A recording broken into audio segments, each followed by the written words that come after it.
Whatever the case, whatever the case may be.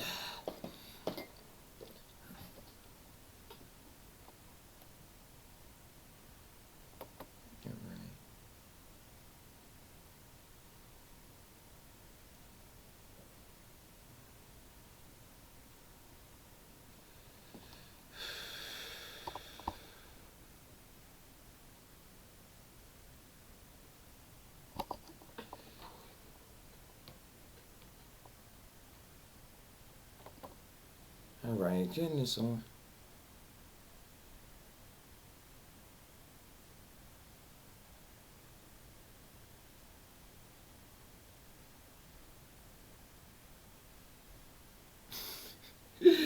Oh, it's so weird. I just want to see if this works.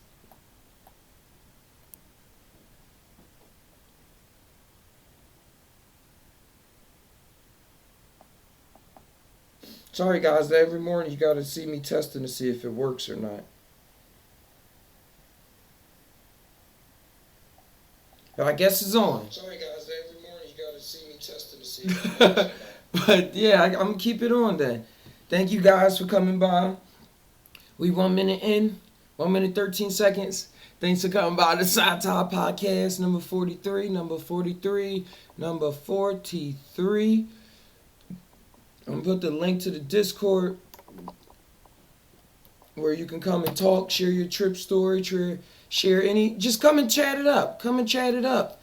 Y'all know if y'all here on this channel, y'all know why y'all clicked on this channel. But if this video was shared and you just clicked on it, this is the place where you can come and tie it on out. Combine your mind with your heart, connect those two circles. Whatever come out, just come on out. Just come on out. Tying is so, the word tying that I created is so important. It is really important. Like even if you don't go, hold on, where's my, I need that lighter. Like I was saying, even if you don't go, wow, okay. Oh, there it is. Cool. Even if you don't use like the exact term tie and stuff like that, I like to put it out there because I'm all over the place this morning. Because of how I've always say how much we really need to tie. Because there's a lot of depression going on, even in the psychedelic community. Even in the psychedelic community, there's a lot of depression still going on. Because the medicines is not the ultimate cure. It's not like, oh damn, I took this thing and now all my problems that I ever had is solved. That's why this channel exists. That's why it existed for me in the first place. Before the ideas, well, no, I was always trying to connect with people. I just didn't really know how, and nobody really was reaching out. So this is all like a RIP to Chris Carminello. I think that was his name. Because he was in the same boat, but he was getting a little recognition. He was getting into his DMT experiences. He was a scientist, a biologist, and then he started experimenting and experiencing things outside of his known world and what he was studying, his peers. And then he was ostracized by his peers, family, as well as people on Reddit. So it was a community that was against him, like including his whole family. And the depression from his life was overpowering his experiences. So yes, he was seeing all these amazing things to him that was solving some issues, but when he was wanting to relate it to somebody, to his family, to his friends, they wasn't really having it. They wasn't having it. So it came, whatever was going through his mind, it came down to him wanting to actually take his own life.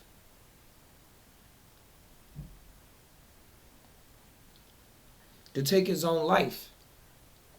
And I'm sharing this to the Facebook so people can get on. We were talking about this a lot last night. But this is real important information overall. Just important experience. And it's experience that I went through. So we're going to tie it on out because I know in reality it's a lot of other people that's facing these trials, facing these trials. And when the time comes, it takes a certain mindset to be able to get through this stuff. What's going on? What up, though, King Eyes? What's going on? I was just starting off, just tying on what we left off with last night, depression, and really like getting the integration in. Because it is a magic pill. It is like a magic pill to psychedelics, but it's not the kind of magic that you was even still told before. Like, oh, you take this, and that's what's going to be kind of iffy when it become legalized and stuff. Like, it's still going to take a lot of knowledge base dealing with these substances. Like, I think they kind of skipped out on the weed part.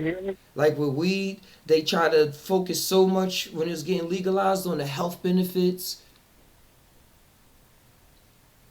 Yeah, hit that like, Marrows. But yo, it was just like that with weed. When they legalized weed, they didn't really talk about the psychological effects of the weed and the edibles and things like that.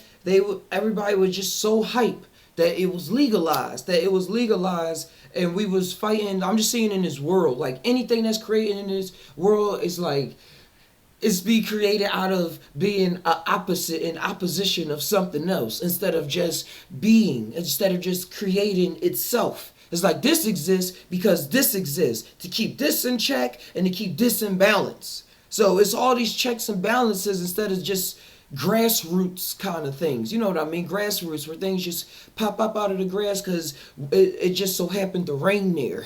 Like here, it just rained yesterday for the first time in months. And now in a couple days, some mushrooms ought to pop up. But it's going to rain for about a good 2 weeks.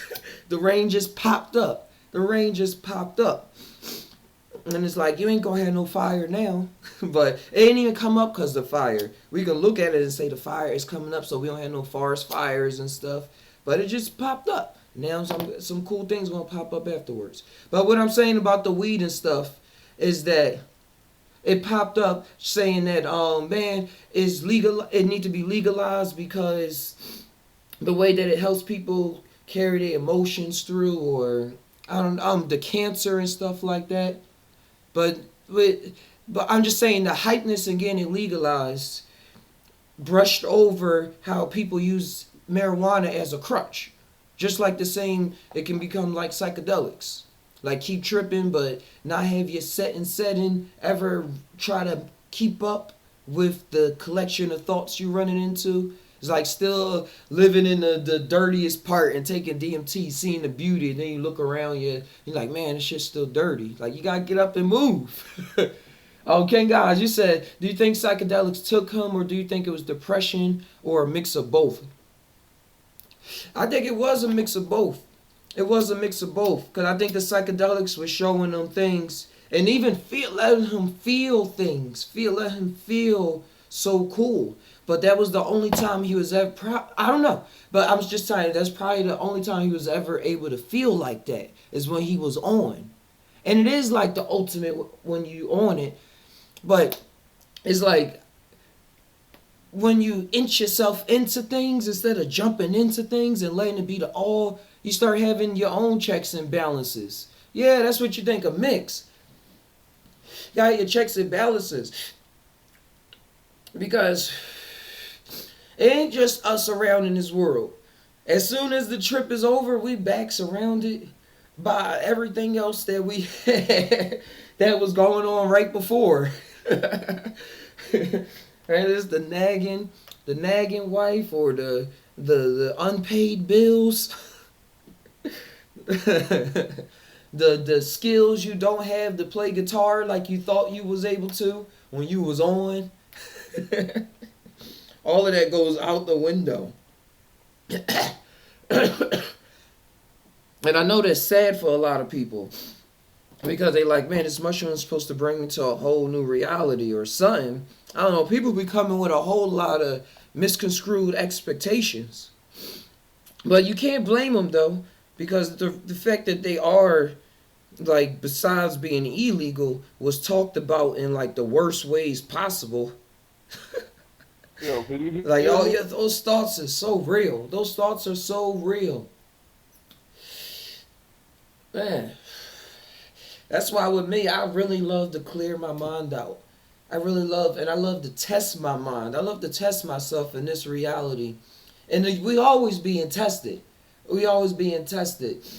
That's why I just say that I'm on that level enough to see myself testing myself. Like when the TV show talking and I hear a glimpse of something that's related to my life, I'm not like, man, that's just cartoon. I'm like, oh, this is a test. Oh, I just stubbed my toe. Well, how am I going to react to that right now? Am I going to freak out, let it ruin my whole mood?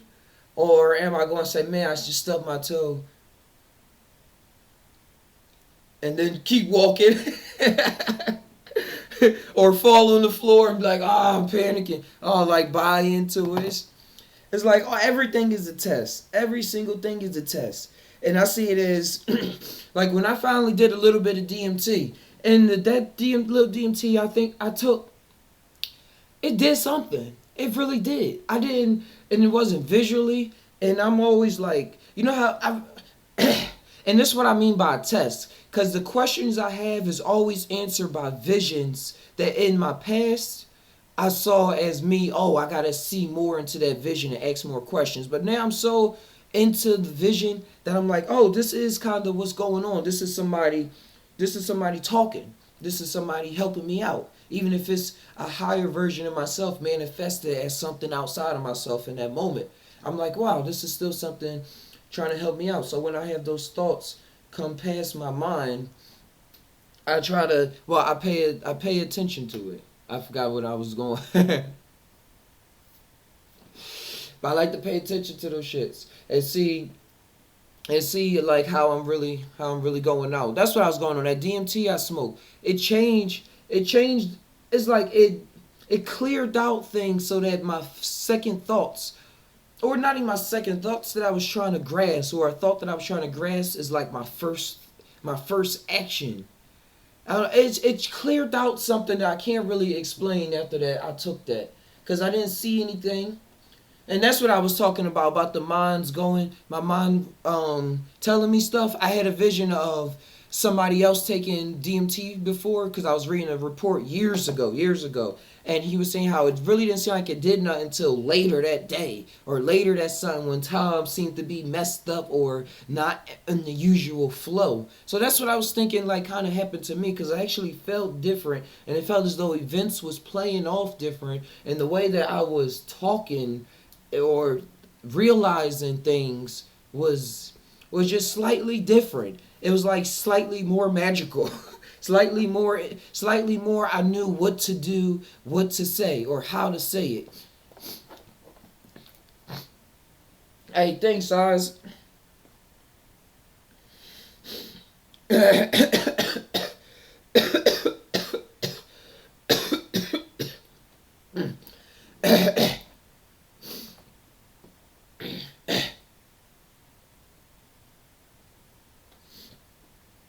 Oh, I got the voice chat open.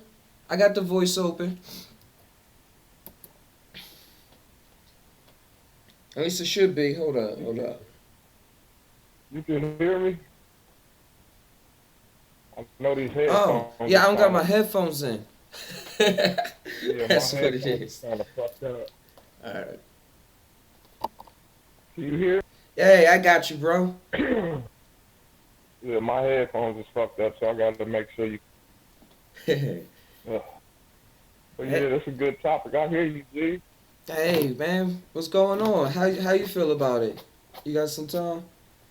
My my honest opinion on the situation. You want my honest opinion? Yeah. You know, I've dealt with death personally a lot. Yeah, go get a watch. But I had two homies. One of my actually blew his arm in my backyard, and the other homie, uh, yeah, get a water. And my other homie, he was actually my roommate, and I was teaching him how to play chess. And every morning I would teach him how to play chess. And one day I was teaching him how to play chess, and I was showing him how it deals with life. And he went to work, but I could tell something was off. He didn't come home But the police and the detectives came. I had a big old blunt in my mouth, opened the door, blew smoke in their face. Didn't know it was there. And they told me that, you know, it's bigger than the weed, so just put that out. Let me talk to you. I'm like, oh shit, okay. So they told me that my roommate blew his brains out, but he flinched at the end and he survived the gunshot. So I've had Gosh. two close friends. Well, one close friend committed suicide. The second attempted to commit. When it comes to, you know, suicide, I'm kind of numb to it because I'm a person who says, you know, and lives by the creed, don't take yourself out, let them take you out. Let them try to take you out. You know what I'm saying? Don't take yourself out. So for me, I'm tired of the whole suicide shit. Now, I don't know what demons he had. Of course, everybody has demons. I'm not saying, you know, I don't really give a fuck about them. I'm just saying as far as suicide is concerned, I look at it as, you know, you gave up. No matter how you cut it, you gave up. To me, this is me. Now, everybody might not agree with me. Yo, you right, bro, because I was suicidal, bro, and I just feel like I never gave up. I'm not a nigga that you gonna just, I'm not a motherfucker that's just gonna quit. You feel me? So, you know, as far as the whole situation, as far as the action is concerned, it doesn't really hit me just because I'm, you know, that's a bitch way out. But at the same time, I don't know what you're going through. Either way, I'm not quitting like that. I'm just not quitting like that. That's me, though. That's just me. I'm with you, bro. I feel bad that he took his life. I really feel bad that he's not around. But I'm not, you know, in sorrows. Cause it was his decision. It was literally had to be his decision, and you can't go against the decision a guy or a girl decides to make. Exactly. Like with their life at any point. I'm indifferent to that shit. That's how I feel. Cause I was suicidal too, and I was like, man, I'm still here. Like yeah. But it is hard. It is horrible. But it's how much you just able to not just, but it's a big factor on how much you able to accept yourself, accept all them thoughts that everybody damning and be like, yeah, that is me. Like still say that is me. You know, he might have been going through it on the internet because you know a lot of people didn't fuck with him, and a lot of people harassed him. All this good shit and blah, blah, blah.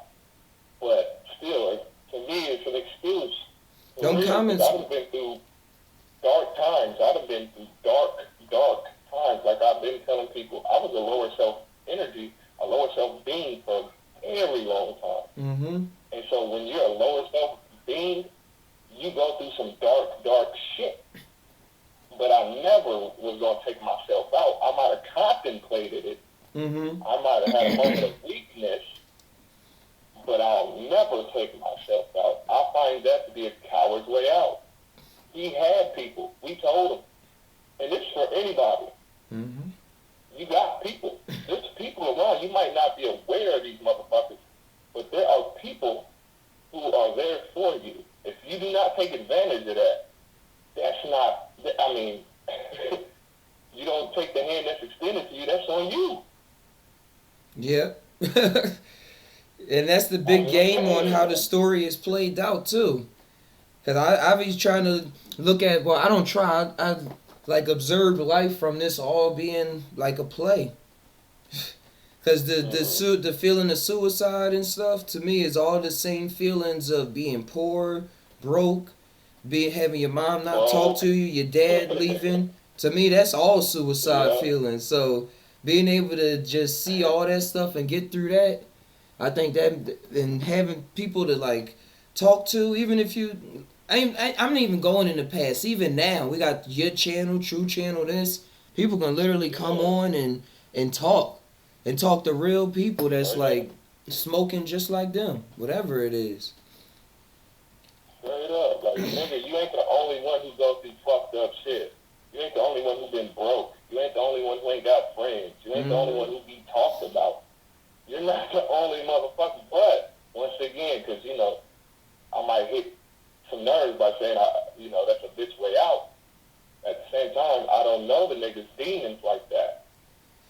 I always take that into consideration because my will to live might be stronger than the next motherfucker's will to live. Mm-hmm. You know what I'm saying?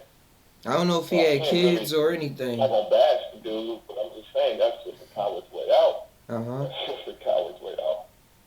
Yeah, that's what we've Especially been. when a motherfucker, every stream he came on, we told him, you got us to talk to. Reach out. Come talk to us. Chop it up with us. We gonna come visit you. Blah, blah, blah. Okay. Mm-hmm. Okay. Yep. Then, Because we got to play that role. Because if we don't play that role of calling the person on and reaching out, then we allowing that excuse to exist and like have a life. yeah. Like we squeezing the life out of that excuse that you don't have nobody to talk to. Like, nah, get that out of here. Get that out of here. That's true. You right on point. Right on point. This is a good topic. We ain't got to strictly stick to him. We can use the whole situation and just let people know, hey, whoever hear this, hey, if you got somebody, take advantage of talking, reaching out. Don't be scared to reach out. Because you never know. The motherfucker you reach out to might have needed somebody too. Y'all can help each other out, Hey, man, I'm going through it. Me too. Let's be friends. Cool. They said, I ain't think you was going through nothing until you said something, and I was just going to keep on chilling. As long as you was chilling, I was chilling. Yeah. That can go on for years. As long as you chilling, I'm chilling.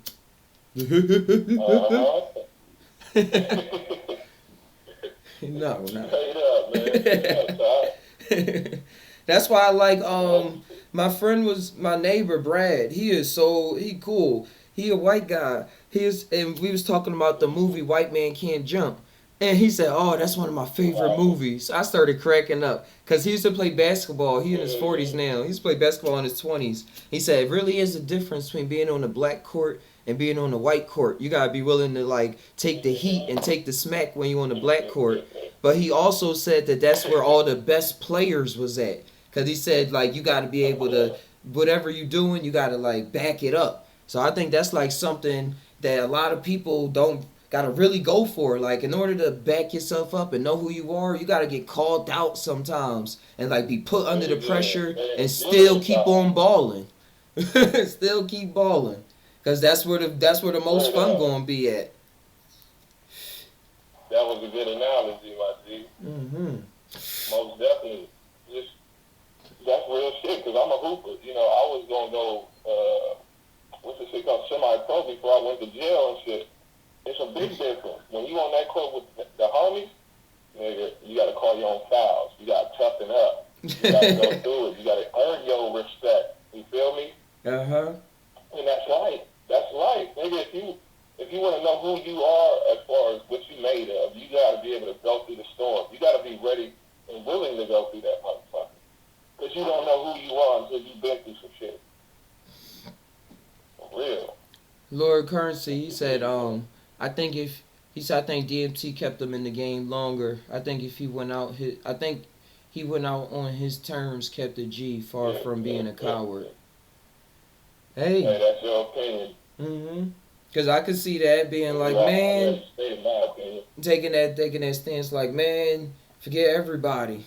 Like it's all about me. If you want to, it's all about me, and take it out.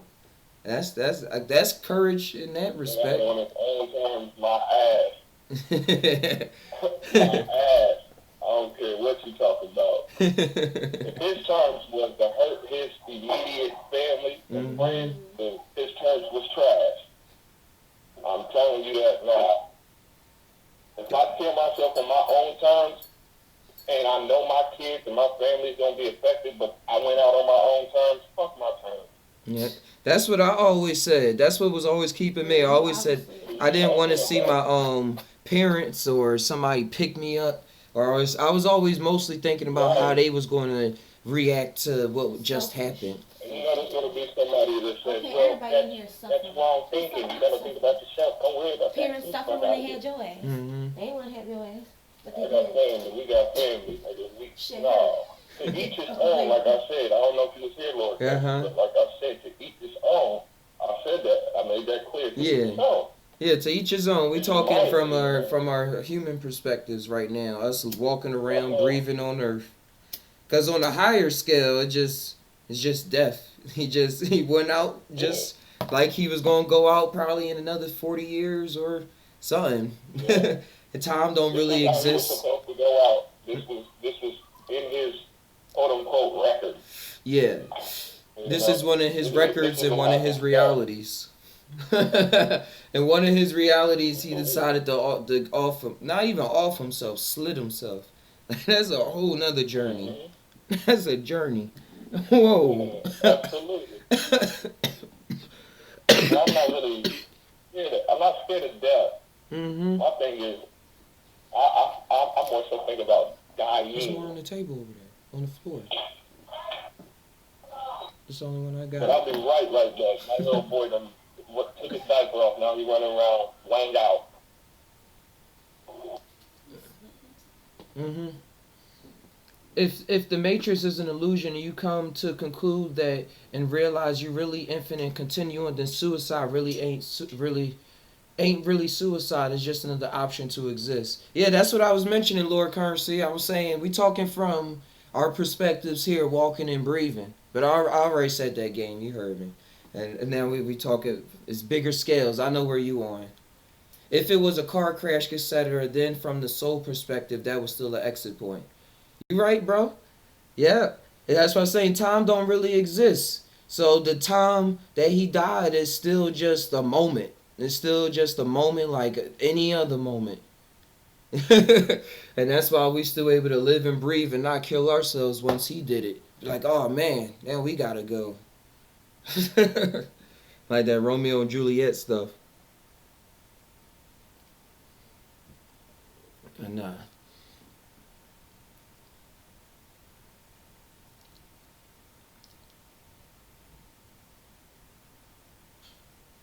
No, that I know what that song. It's this movie. What is that movie? Dang, it's a movie called. It's not called Cult, but it's about a cult. I forget what it's called, but it's these two brothers that escaped from a cult, and then one of the brothers was excited about it, and the other ones was still having fantasies about going back. He's like, "What do you mean? We just escaped from that place. Like Okay, okay. we ain't going back there." But then to find out that the cult was right. But I don't know if they had to kill themselves or it was something, and then it was something where. But that was just that was in that movie. It wasn't somebody dealing with depression and then saying, "All right, I'm out." Like, in that movie, they saw a literal gateway, and the way out was to die or something like that. That's the flip side to shit. Everybody has anybody can make their own decision on how they go out. Everybody got control of that Hmm. at any moment. You feel me? I don't know. I just feel like Keep I don't playing know. the game. I don't know. It's like Yeah, Call of yeah, Duty. pretty much. Yeah, it's like Call of Duty. You playing the game and you Justice getting is sniped like too Call of Duty. much. Good shit. Good shit. It's like you getting sniped too much. You can't stop playing the game. Your homie's gonna be mad as shit. They gonna be like, "Yo, come on." They're like, "No, man, I'm tired. I keep getting scoped. Like, I'm tired of getting scoped, That's man. all. I hate this Right, game." right. Yeah. I know that Right, because you I used know, to do I that. get that, man. That's good. I'm tired of this. And then all my friends got better at the game. My friends experts. And then look at me, I can't even play that well.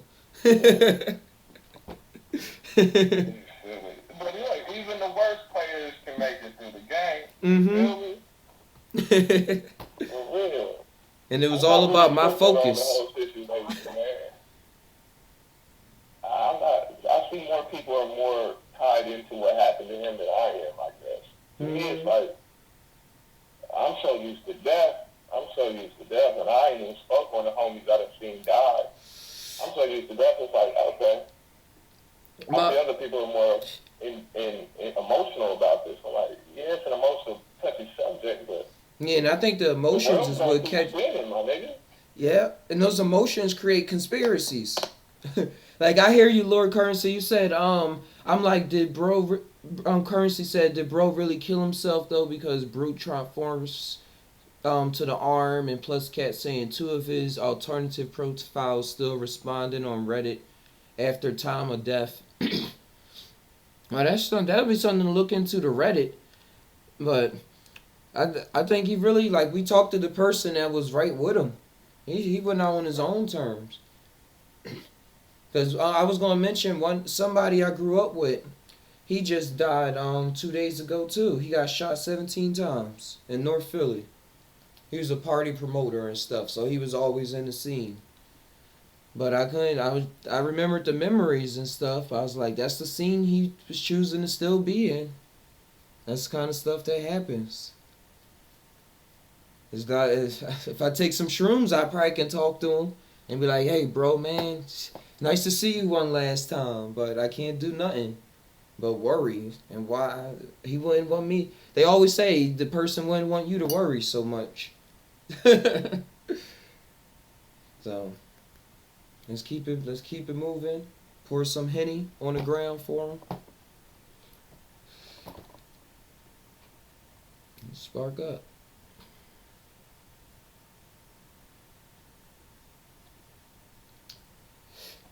Currency, you still there? I want to know what was he responding to on Reddit? I would type it in, but I don't even know his last name. But this is me going into it now.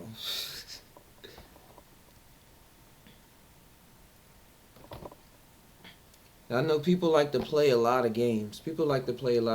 Like even forging and posting. Yeah. You think a conversation on Reddit influenced it? I went over that. It was a lot of stuff on Reddit. There was people talking about him on Reddit. I think that that's cyberbullying, and they should fucking get penalized for that. Somebody just died, killed himself. No, Shouldn't that be a thing? Like, y'all should rally up and figure out how to fucking do something about it. can't do nothing about that. The cyberbullying. That's not illegal. That's not illegal to cyberbully? No. Now, if you know the On that kind of person, scale? you can run up to their house or something like that. But when it's on Reddit, it's a lot of usernames and profiles, just random But the profile website pictures should get going some on. kind of, like, penalty or something. I don't know. For having people on there that can be so fucking. They Allow it. They take the stance just like Twitter does, where Shouldn't they kick people off the website? they take the stance just like Twitter and stuff is, where they just allow the environment to exist as it is, right. And they let the life that comes up, that sprouts out in it, like sometimes this going to happen, sometimes things like this happen. They allow it to just be, and they see that as the magic of their of their website and social media things. That could be at the same token see the opposite side of it. Mm-hmm. We see the opposite side all the time.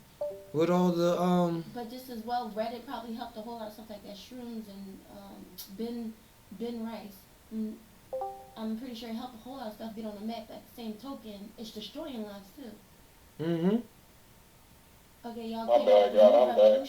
Hey. A new revolution, the fucking Yeah, girl mushrooms, Mina but at talking. the same time, you destroy the mushroom community. You helping them out, but at the same time destroying them. Like, depending on what kind of crowd you're talking to. Mm-hmm. On Reddit. They have strong opinions. You know, what to do with those opinions and how you control those people and when, I don't know. That's another thing. You can't control them. That's the thing. That's what I was saying. They build it like it's a life thing. Like a so-called God. Just letting whatever come play out. Just play it out. Like they not responsible for the actual people. You are on the mic. And the mic, this mic's sensitive. We heard you. Oh, yeah, thanks for talking. Good to hear the feminine principle. Always good to hear the feminine principle. Put their game on it. Mm-hmm.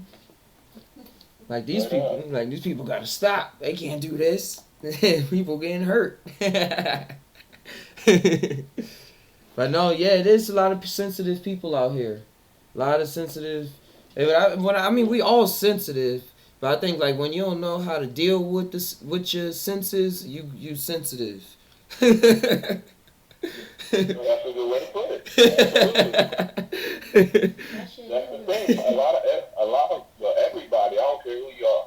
Everybody can always reflect on self and check self out every once in a while. But when you don't know how to, So get in tune with yourself. remember Jasmine was in getting the psychedelics and all that stuff, and she was pregnant with Sam when she tried to kill her and the damn baby. Like, she having my own blood and sister. We had to fucking recuperate her ass from the hospital bed. Get her out of a coma state. That wasn't Or depression. psychedelics. She was on pills. She was- She took she was- about 50 pills. That wasn't That psychedelics. was right before psychedelics. Yeah, that was right before psychedelics. Yeah, that's the key. That's But the that's key. the state that was the state he was in. Psychedelics. He was doing it all at once. You know, trying to do something about it. She wasn't doing nothing about it. She was just trying to kill herself. Hmm. But he was trying to do something about it by talking to people. Yeah, she was trying to talk to. It was a lot going on. There's a lot going on. I'm gonna get her to tell her story when she come here. About how she melted in the TV on DMT. She melted into the TV. And said she died and had got lost into the TV, into the circuits and stuff. And she said the only thing she had to accept was that she was dead. She told you before. I didn't know she bumped into the TV though. No, I she said she remember. went into the TV. Oh, okay. But no, yeah, depression dealing with that. I think he only did DMT, didn't he? Yeah, yep, he only did DMT. No, they said he did mushrooms, but they said he didn't like the mushrooms. I said he probably everything was coming up too much for him. DMT was the process. Mushrooms give you the come up and everything else to come along with it. You know, be able to process it when you come back. You know, have something to bring back. But DMT, I feel like there's so much that you can't bring so much back in words to people that you love. They'll make a man out of you quick, or something out of you quick. It's a game, but it's like it is a higher. You play in order to like you accepting to play it at a higher level. Like when you take the hit, you like, all right, I'm gonna play the game on expert mode from now on.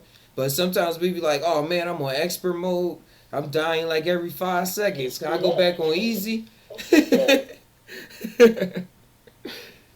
gonna play something else. Yeah. Like damn. And that might have been what he did. He was doing something else. You feel me? You really get like that. Because that's what Yoel was telling me too. He's like, now you're playing on the magician's level. But most people don't know that magician's level is not just fairies and unicorns. Like, I be thinking of myself, but that's why I be thinking of Gandalf and all like the greats. Like, they wasn't soft. They was going through, they was dealing with a lot. Gandalf from Lord of the Rings. Yeah, the little hobbit dude. Mm-hmm. And sneak dudes and shit. And just always the master wizard was always, or like in Kung Fu, that master Kung Fu artist, that nigga, I look at him as always being like on taking DMT. They, you don't fuck around with them. But they'll fuck around with you. Not in any way. It make you look foolish by doing nothing. Yeah, they have you make a fool of yourself. You gonna fight me? I'm gonna drink my tea while I whoop your ass. And I'm gonna move off this couch. Bro, why are we fucking with him again? But straight up, man. So it's just like, you know, we can look at it in a metaphysical way, a philosophical way, or a literal way, you know? Mm-hmm.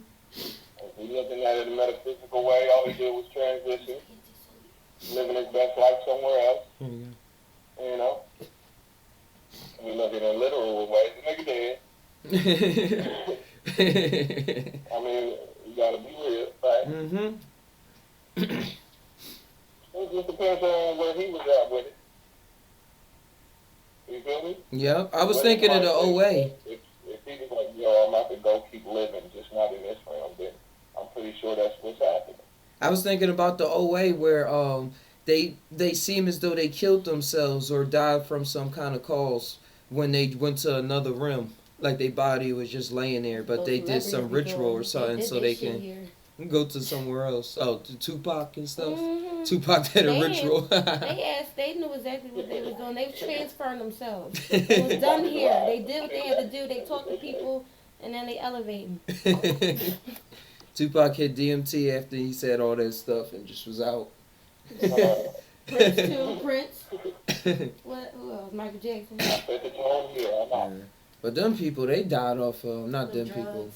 Yeah, Prince and Michael, they died Who off was the of other big one? fentanyl and painkillers and The stuff. other big one.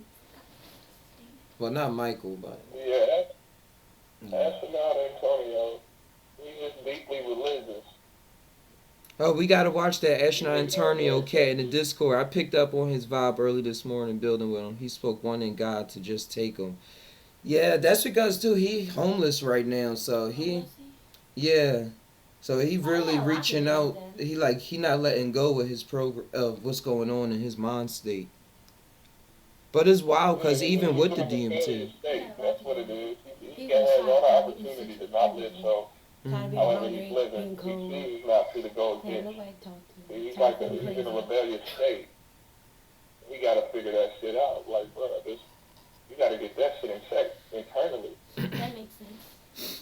You know, I was at a rebellious state. Everybody has been at a rebellious state at one point, even if it was younger than your parents. You know, everybody gets in a rebellious state. You get past that eventually. And you don't. Some people, a lot of people don't. yeah. It's hard to realize when your whole personality and self is just a state. It's hard. That's difficult for a lot of people to swallow. But that happens too when you're not having fun. Like when you're having fun a lot in life, you get used to adapting and switching to situations because you're doing different things, Some people being go with through all different kinds of different stuff, people but and they different know how to- crowds. But when you're not Yeah, having same. fun, you like used to just being the way that you are, or a way that holding on to things that got you through the bad People times. don't even realize people that be out here having fun go through so much bullshit. But at the end of the day, they know how to have fun. That's what keep them. Cause they know how to not be so serious about life. At the same time, be so serious because they out here doing their shit and not taking life so serious. That's a part of being so serious. And that's how it is with psychedelics too. Cause when I first started messing with psychedelics, I was so serious. I was trying to be so serious because I was like saying I gotta combine it with spirituality. I gotta make sure, and all of that is still all in me. I'm glad I did go hard on that so that I didn't do the complete opposite. And it's like a balance that still would kind of exist. I'm still only 27, but infinite really. But man. I just went off that tangent. I was so serious about like trying to have it under certain circumstances and the sage and like just doing it real ceremonial. And like then I realized that everything is ceremonial. Everything I'm doing is a ritual. My whole life should be like how it is in that moment that I'm creating that space. Like I'm trying to get my whole life centered around Everything that. is a video game. Everything has to take. You gotta come up and down, come up for every little thing. Talk a little louder. You just got everything that you do just has to have like its own balance. Like everything has its come ups, everything has its come downs. Certain spaces need certain kind of energies. You just gotta know how to play those keys and whatever. Oh wait, the mic. Wait. The mic went out. I heard a little bit of what you said, though. Cool. Every action has its karma, I think you said. Mm-hmm. Yeah. There it is. Okay, Ty, I see you got the masculine and the feminine principle alive today. I like that. Hey, the kids still sleep. She ain't got no decided school today. I dig it. She decided to pop on in. We'll be making breakfast. I be having to wait for my kids to go be sleep or be busy.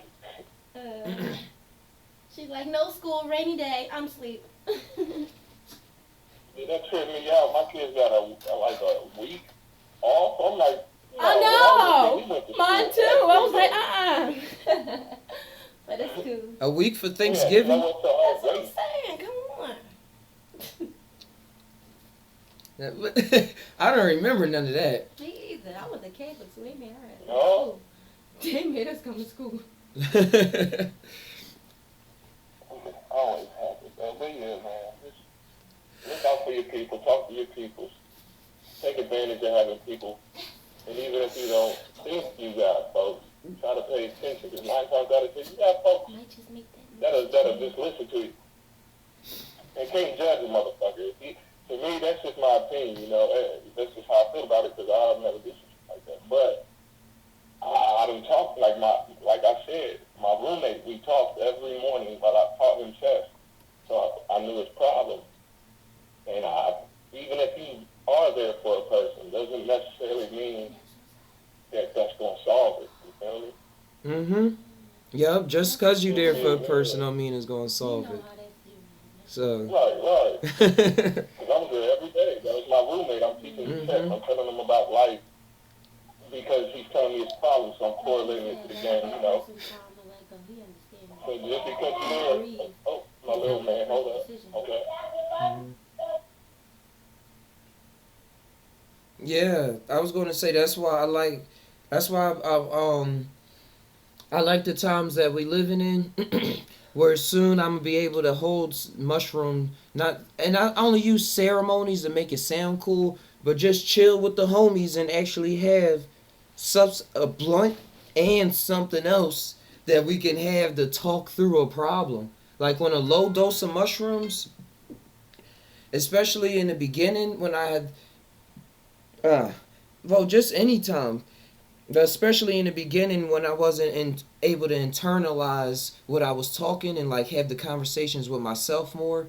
But when I was like, when I was taking little doses, it made me want to talk about things on a level that I wasn't ever talking about it before, and never even like wasn't comfortable with talking before, or even like all the stuff that was disgruntled was just taken away, so it was what I wanted to talk about in the first place.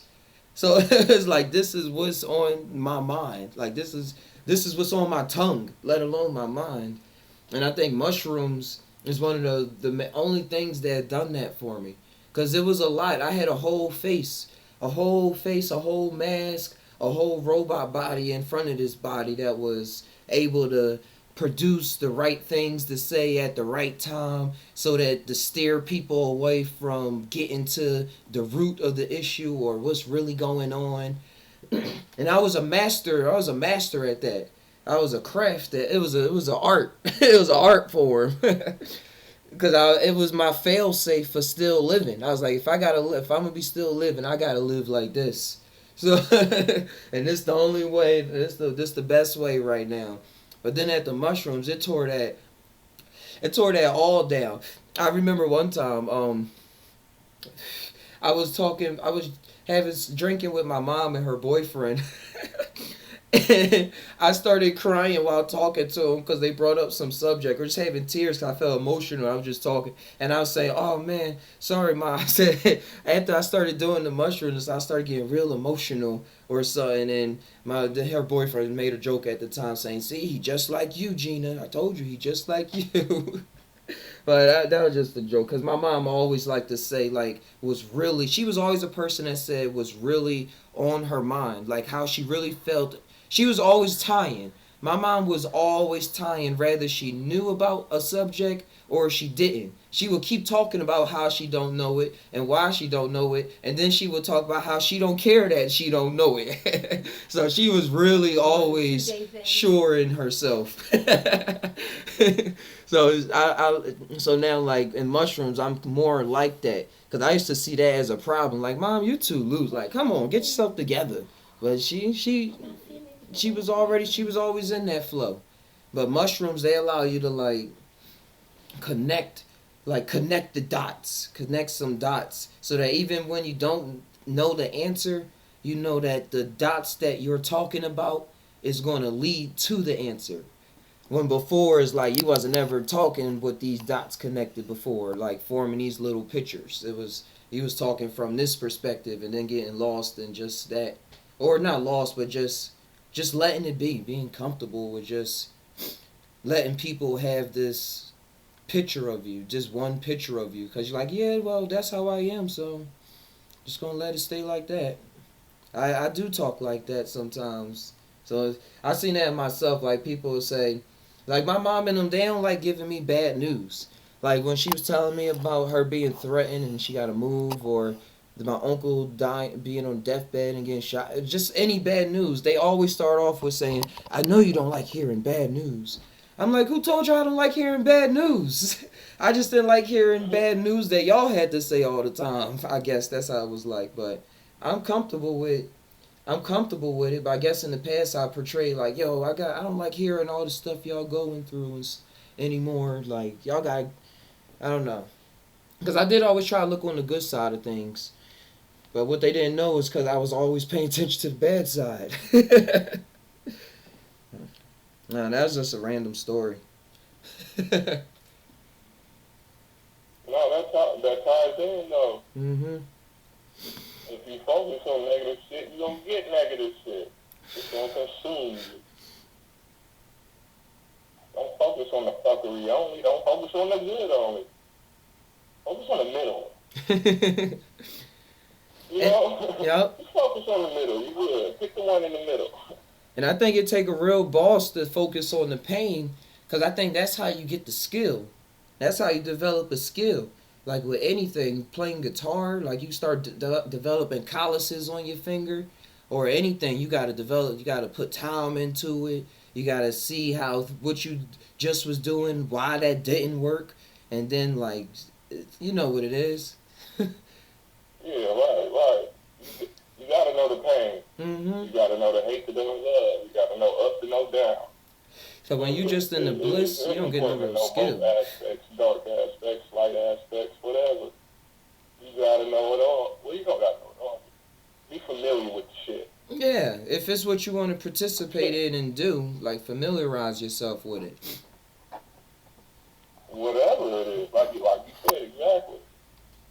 Just in general, if you wanna, kind of, I don't know, mold yourself a little better, or that's just a term, I don't know what the fuck I'm trying to say, but if you want to be more experienced in this life, you got to know plenty different aspects of it. You can't be scared or avoid certain aspects. Yup. You just got to be familiar. That's how you know what I'm saying, just to build a foundation itself. That's how I am with you got to know sadness. That's how I am with the painting. I was just thinking about, I'll be watching, even if I'm not getting too far into trying to learn somebody else's skill, because I like to just be on and try to make my own skill. But I would still like turn on a YouTube video and watch somebody having some fun and be like, oh, I see what they do, and I can take that skill and add it to what I was doing over here. That's it. That's still being genuine to self, because you can't, no matter who the fuck you are, you can't copy them exactly, because they're original to themselves. So even if you try to copy them word for word, characteristics and all that, you still wouldn't be them. Nope, they laughing at you like, what? Look at you, you my son. Yeah. You my daughter. You trying. It'll never happen. There's only one me on this planet. You can't do it. Nope. And I always like to be the one that just came out of nowhere. And I just was scribbling and it just came out like this. You always hear those the best stories, so why like try to just copy somebody else's swag? But the skill set just come from just being familiar with it. Cause I was like, you just being familiar with yourself. Like that's more like it's an ego, still another ego trick, another mind trick. He's like, man, I don't want to look up to them. But you ain't looking up. It's just your buddies. They just in the past and they exist on the YouTube. You summoned them for like 5 minutes, like 10 minutes. Isn't that wild to look at YouTube as you summoning us, like how people used to look at you summon a spirit? Like we summoning things when we turn on the YouTube, we calling about their essence and an experience. Technology is magic. A street fight. Boom. It's all magic. Yeah, that's what it is. So thank y'all for What's the summoning the one thing Psy that Tai matters to you? podcast.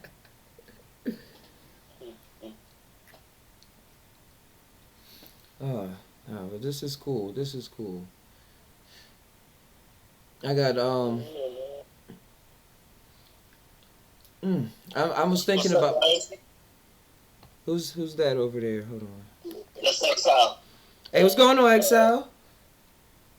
Is my mic messed up? You hear me? Now loud and clear and loud.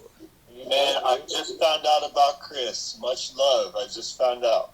Yeah, much love to him. Yeah, we was having a whole conversation on that. Suicides are always sudden. Well, any death is really always sudden. But just it was just wild that he was here though. Yeah. At least he came through, man. Mm-hmm. It's already conspiracy theorists out here. Like, come on, G. What you think, Todd? About conspiracies? The Contelmo conspiracy that how do you have forearm damage and slick to, you know.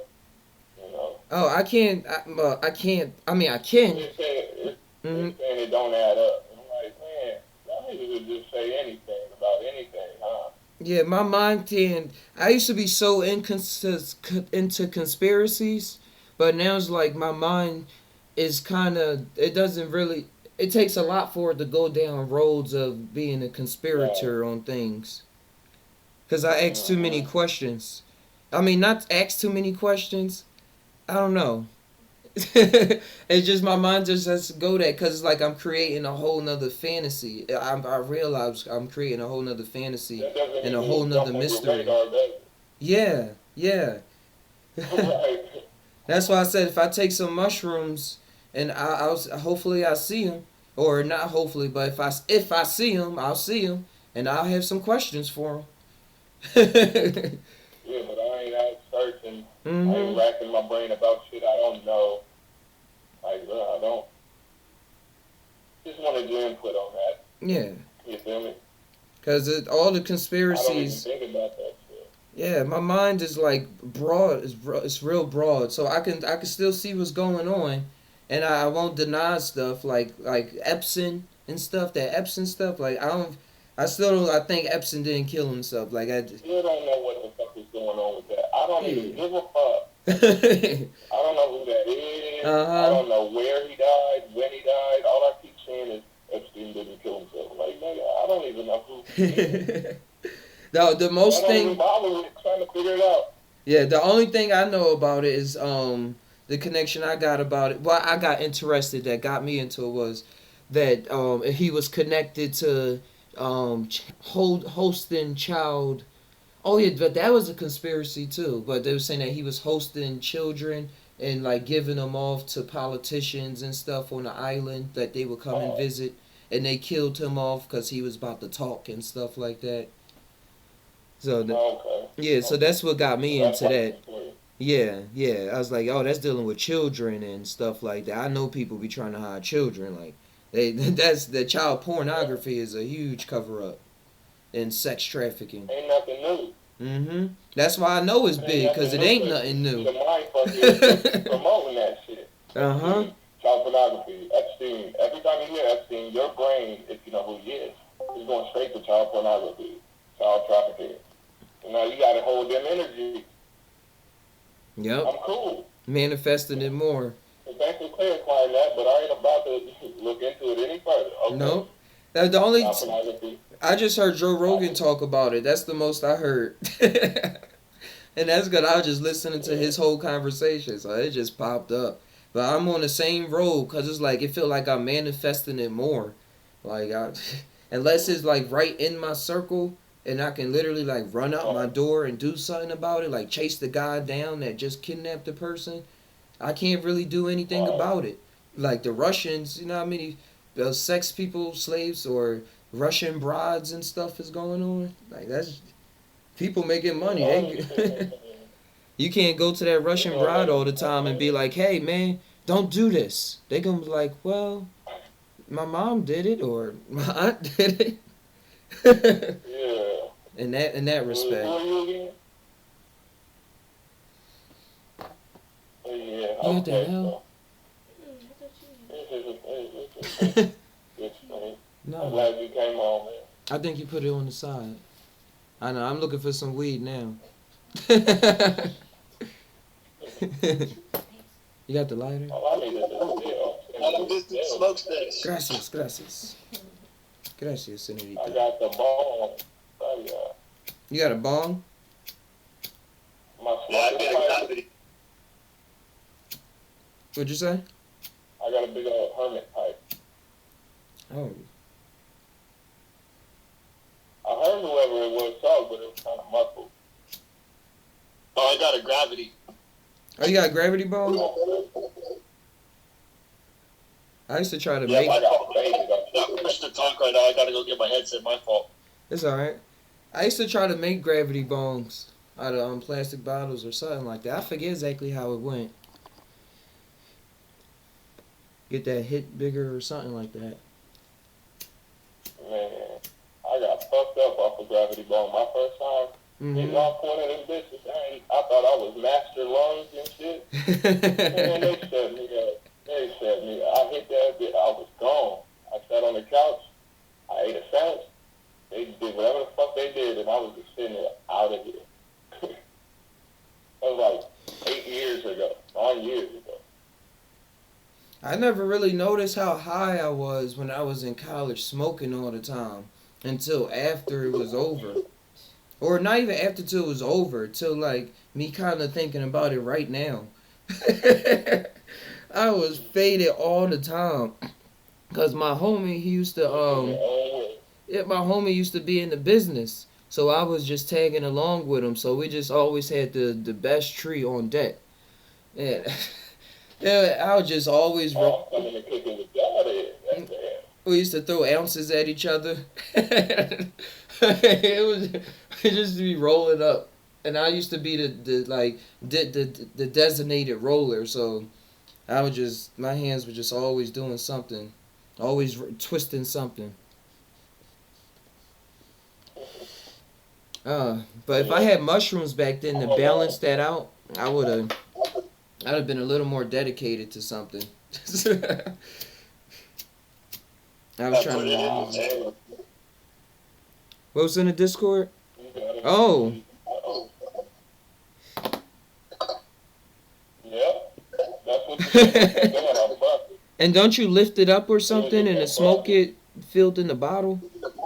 Yeah, so the displacement of air through the top pulls the smoke down, and you get like a almost total combustion of the flower. It's kind of like a knife hit. You ever done a knife hit? Yeah. Man, Okay, knife hits it's taste over. the best, I think. There it is. That's what the shit look like too. What flavor you got in there? What strain you got in there? Oh, I don't know. Yeah, I used to never trust the name of strains until I started getting them from the dispensary or the people I know around here. They'll make up anything back in Philly. Yeah. If you did have a name, you just call it fucking whatever, Willie Nelson or fucking Blue Dream. I was about to say Blue Dream. That was in my mind. They call it Blue Dream. Or what was the other thing, Mina, that they call it in Philly? Like an official name they try to say? Sour diesel. Sour Diesel. They call everything Sour Diesel. I'm like, this ain't Sour Diesel.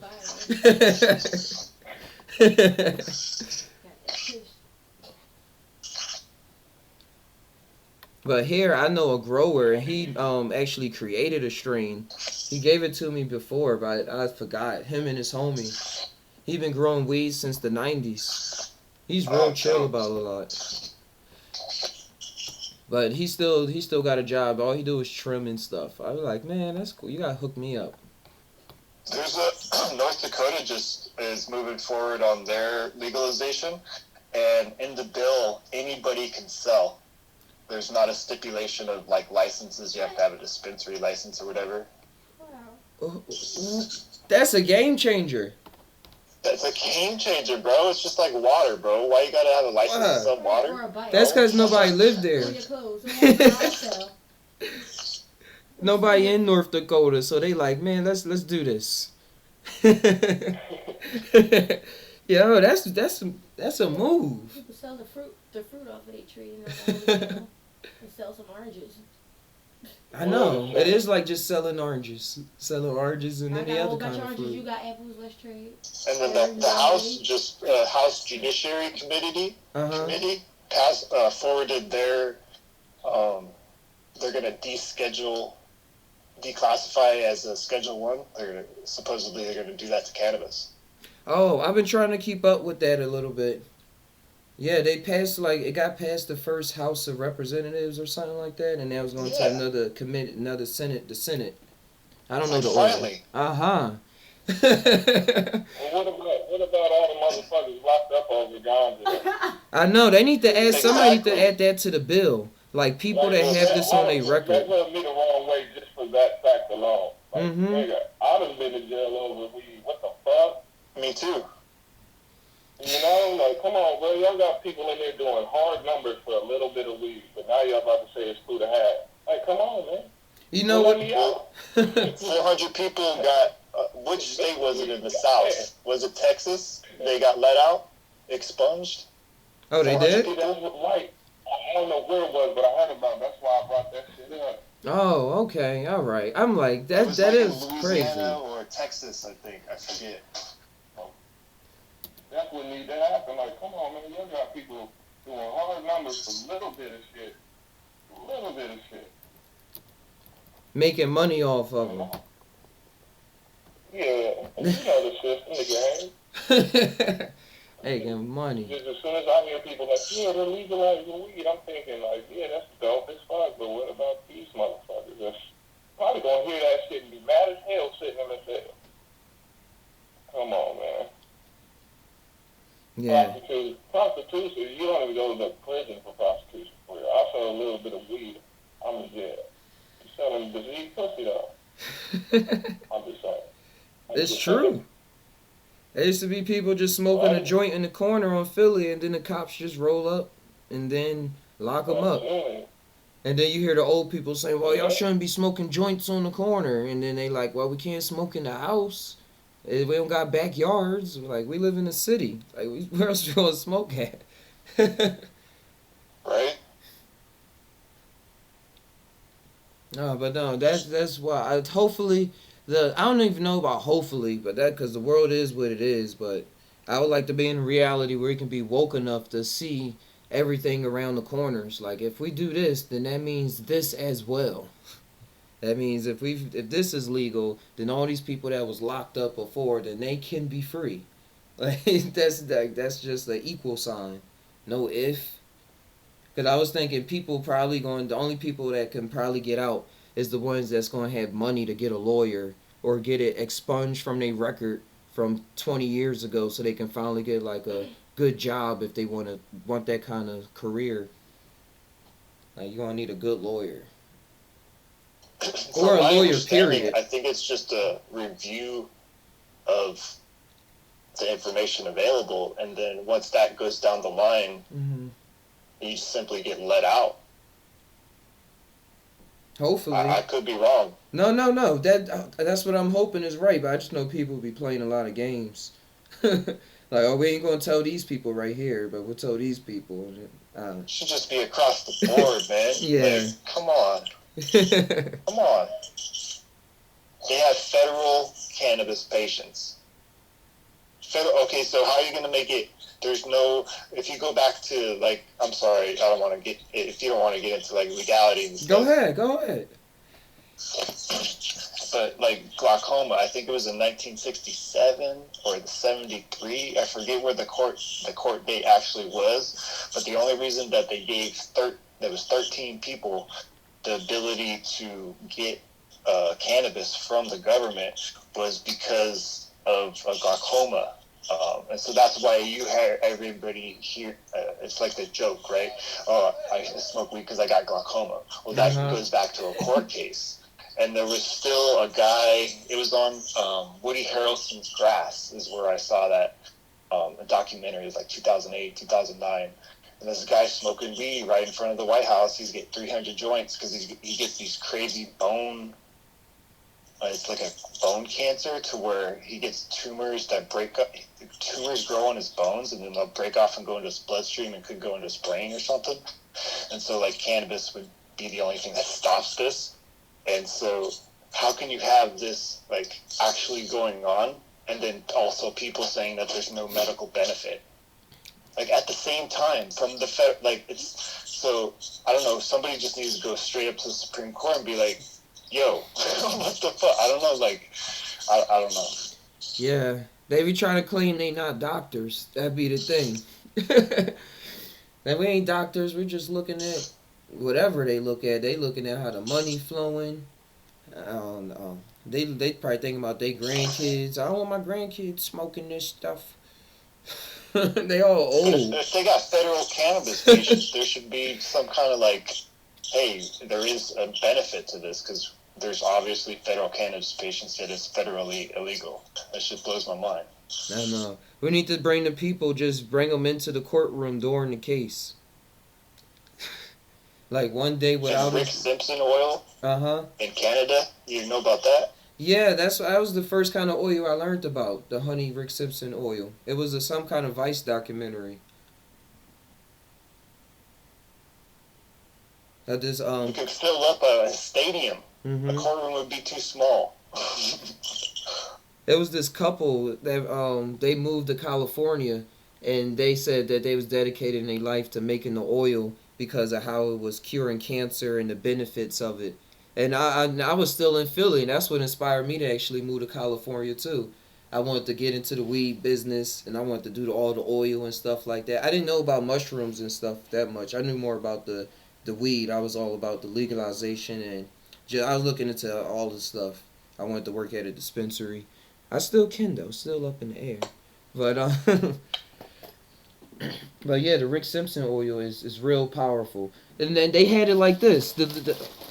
Who was that guy? Kumaj? I forget his name. They had this little syringe thing. They filled it up with a syringe and just like a tiny drop. But the lady, she had like a whole bowl full of those, I call it dabs now. She had a whole bowl full of dabs. Yeah, you don't need much. You need like the size of a rice grain to start off. He squeezed it on his tongue. The dose to get rid of cancer is you end up taking 1 gram. You dose up. You can't just take 1 gram in a day. You'll be out for like a week. So you take a little bit more until you're up to 1 gram a day of RSO, and you do that for 60 days straight. And that will rid your body of any cancer cells. Like the dude had skin cancer, and he put it on his forehead, a little bit of RSO on a Band-Aid, and like 4, 5, 6 days later, you can't even see it anymore. I remember those cases. And it was the girl that she had cancer. It was even a kid, and they gave her edibles with the oil and stuff in it. And it was allowing her to live. It was helping her epilepsy. That's what it was. She was epileptic. Yeah, epilepsy. And she had a lot of random shakes and things. So when she was on the oil and stuff, she never had it. Remember Tyler dog? He said he started putting the CBD stuff on the dog cancer and things like that. See that? Oh, yep. Melting away, and it just all went away. Yep. That was a. Can you say it again? Tyler, he sells weed. Uh-huh. And I was saying so he can hear you on the mic. His dog had cancer, and she had these cancer tumor lumps on her skin, and it was huge. And he started rubbing the CBD oil and stuff on it, giving her dosages, and then they eventually just melted and went away. She cut out for me. Could you say that started again? putting it on a dog.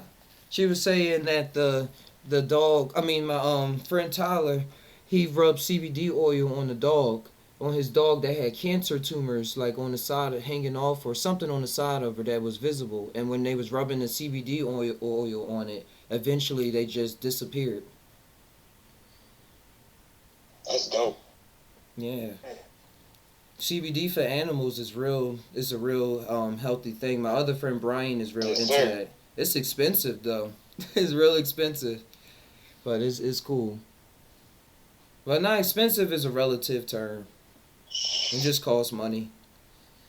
Well, you gotta grow it, right? You just gotta get the right seeds. Mm-hmm. Take control of your own medicine, of your own health. Because if you with 6 plants, even if you can just grow 6 plants, if you top them the right way and split them down, you can get a lot off of one plant. Off of Well, indoor. if we're going for CBD, then hemp is legal to be grown nationwide. Thanks Donald Trump for that. Oh, that flew over my head. I didn't know that. Agriculture Act. Look it up. January 2019, I believe. I'm about to look it up now. So that's why you have all these states growing industrial hemp. Yo, they had I'm CBD and CVS. I was cracking up. Sir. I was like, yo, why they got CBD and CVS? This is the first year. This is the first year you're able to like grow and trade. It's not a commodity, so you don't need a license to trade it.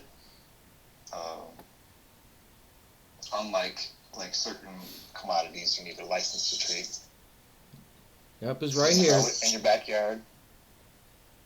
Oh, I did not know that. It says it's a real long act. But it was July 11th, 2019. July? Yeah. Well, according to this website. Hold on. Yeah, I'm on the Homeland Security website. Introduced bipartisan bill to protect Americans' domestic. Oh, I'm on something different. Hold on. It say I didn't even read the headline. It says the protecting America. Let me see what this one is. You said the Agricultural Act? Yes, sir. 2019. It keep coming up talking. Where can I read it on? Alright, let's see. I'll find the bill real quick for you.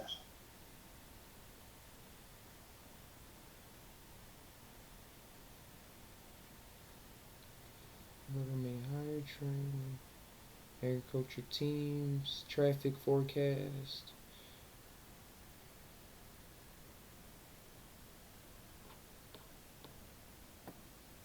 Yeah, let me know what you ran across. I'm probably looking at something totally different. Did the 2018 Farm Bill legalize hemp? President Trump signed the Agriculture Improvement Act of 2018, popularly known as the 2018 Farm Bill, into law on December 20th, 2018. Among the 2018 Farm Bill's broad-ranging provisions is legalized cultivation of sale of hemp at the federal level effective January 1st, 2019. So he actually signed it on December 20th, the year before, 2018. There it is. 5 days before Christmas. Cool. All right.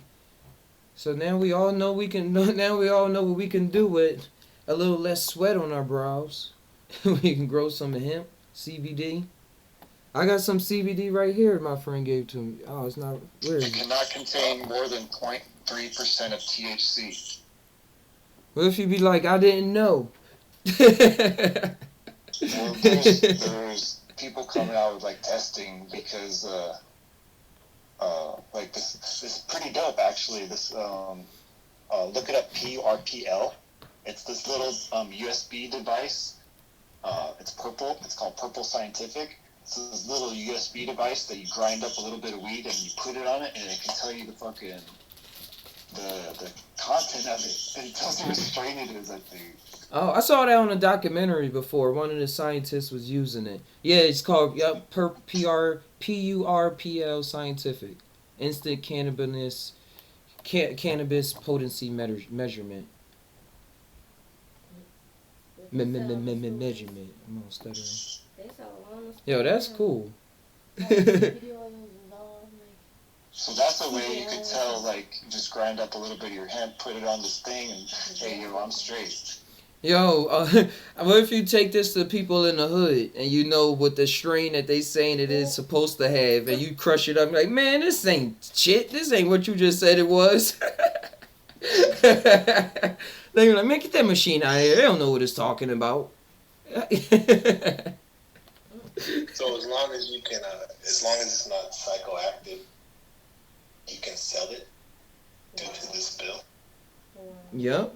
As They long are in as it's CVS. 0.3, so there's certifications. It's called a certificate of authenticity that you get from the lab that will tell you like they run it through a mass chromatography, I think, inline chromatography, and then get the whole readout of the total cannabinoids that are in it: CBA, CBD, CBG, CBN, CBD. There's a whole bunch of, and people are getting, like, CBG hits 2 receptors in your brain, where CBD only hits 1.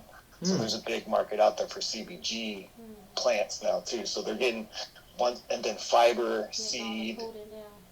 Dude, this plant is it's incredible, ineffable.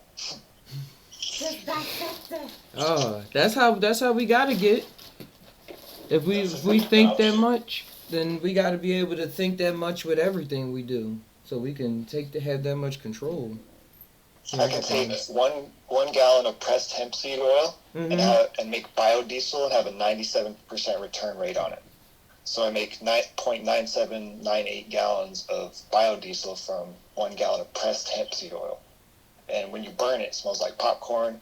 It doesn't have a high combustion rate, so it doesn't like catch fire as easy.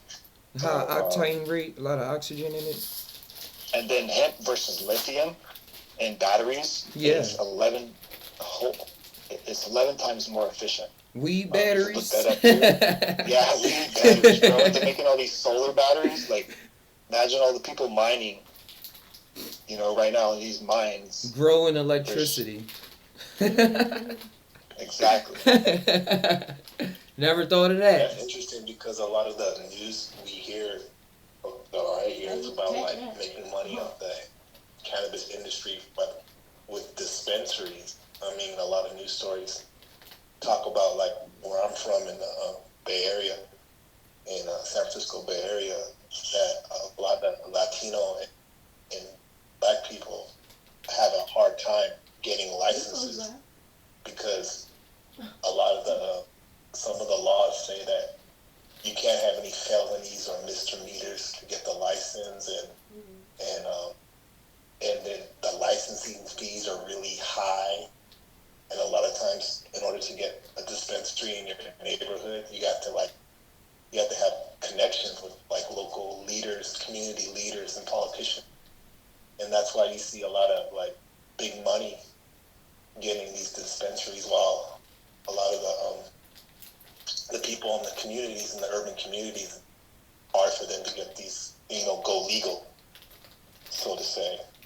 And I understand this. Yeah. No, you're right about that. Cause I wanted to. That's what it didn't. Nothing crushes my dreams, but that's what was dampening my dreams. Cause I wanted to have a restaurant that like put weed in the food and stuff like that, and that's still out there. It's way still out there. But I was looking at the documentaries and stuff, and they was talking about what you said about the being hard to get a license. It calls in like 200 more than a liquor license. Like, liquor license expensive, but this was like way more. I forget the numbers they said. But yeah, I'm cool with the felonies and stuff. But still, a lot of people that's older already with some money on hand, they probably did some things already, or something stupid happened, and now they can't cash in like the person right next door. Right. But no, and the same thing coming around with psilocybin mushrooms too. That's why Same thing. we already running now. Yeah, that's where cannabis was 15 years, 20 years ago, is where mushrooms are now.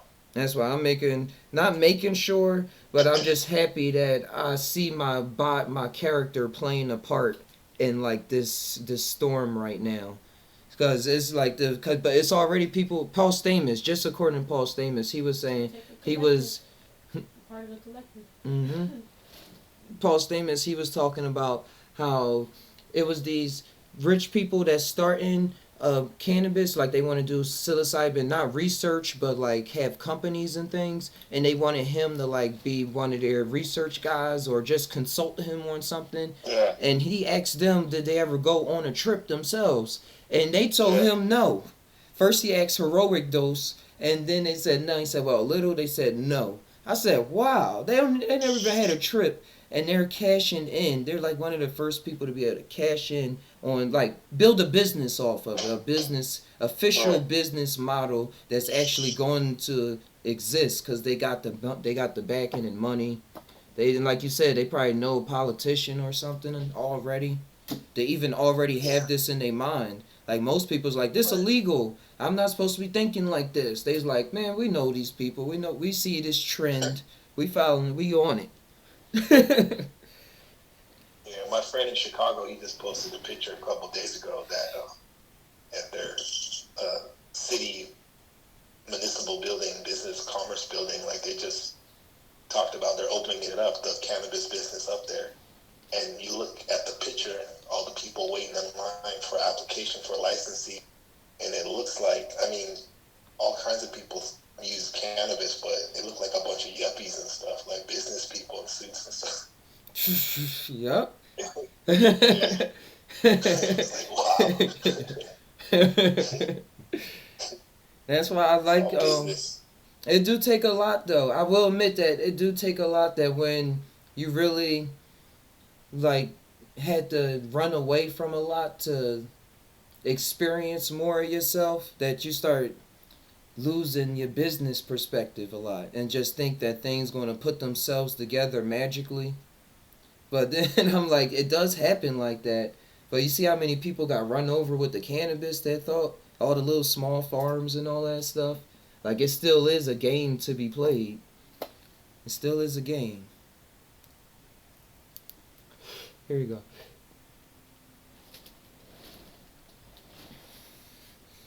But yeah, that's why I like that. Yeah, I was just thinking about me doing the YouTube thing. Yeah. It's just something, just doing something about it. Cause with the weed, I was looking up everything, I was researching and everything, but I didn't ever put nothing out there. Like I had all these ideas for apps, and I had all these ideas, and then it was like I slowly saw other people literally come out with them, and invent them and cut and like have a big name on it, or just be loudmouth about it, and they was cool about it. They was cool when they made it, but it's just I don't know. It's just when things is gonna happen, whether you did it or not.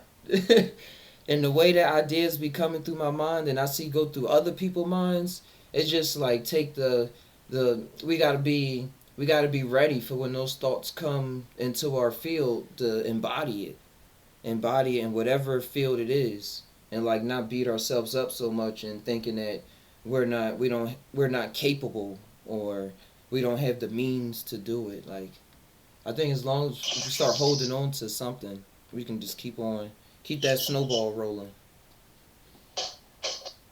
I'm just hyping myself up, hyping us up.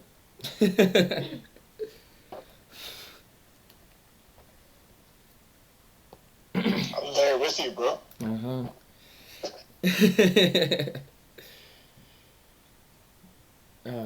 Cause it's a lot. It's a lot.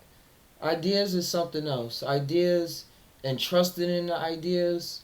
I love that mushrooms have the experience that they give you, because it's like all the words and the language that we use. When you have these like a cool experience, say even with a bad experience, well not bad experience, but a real challenging experience, I start seeing how powerful words are, how powerful ideas are, how powerful they really are, how much they really create what's going on right now.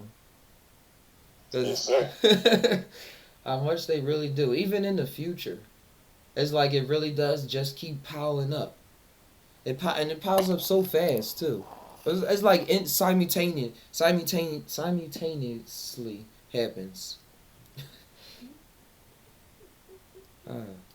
I was just thinking about Einstein for some reason when he was trying to describe simultaneous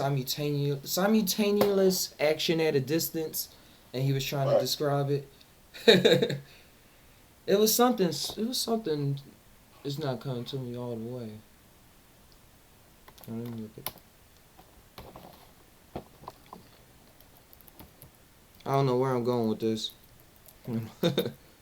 At distance.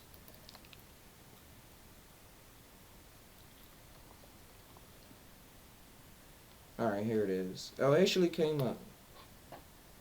Let me put it so everybody can see it.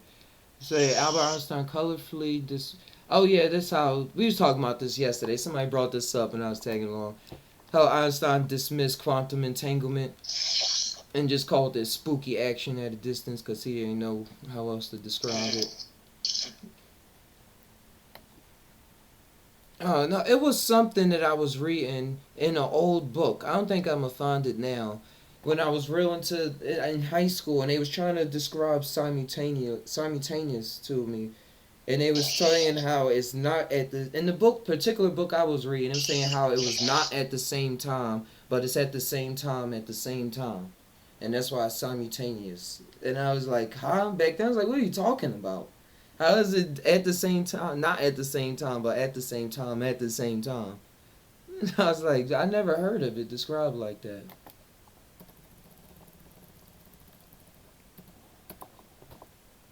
Yeah, words, your connotations of words can definitely be amazing. Like a labyrinth. I know, a labyrinth. You like instead of just using maze, like labyrinth bring a whole nother. I was thinking about a Yu-Gi-Oh card at first when you said that. But right? Don't they have like a?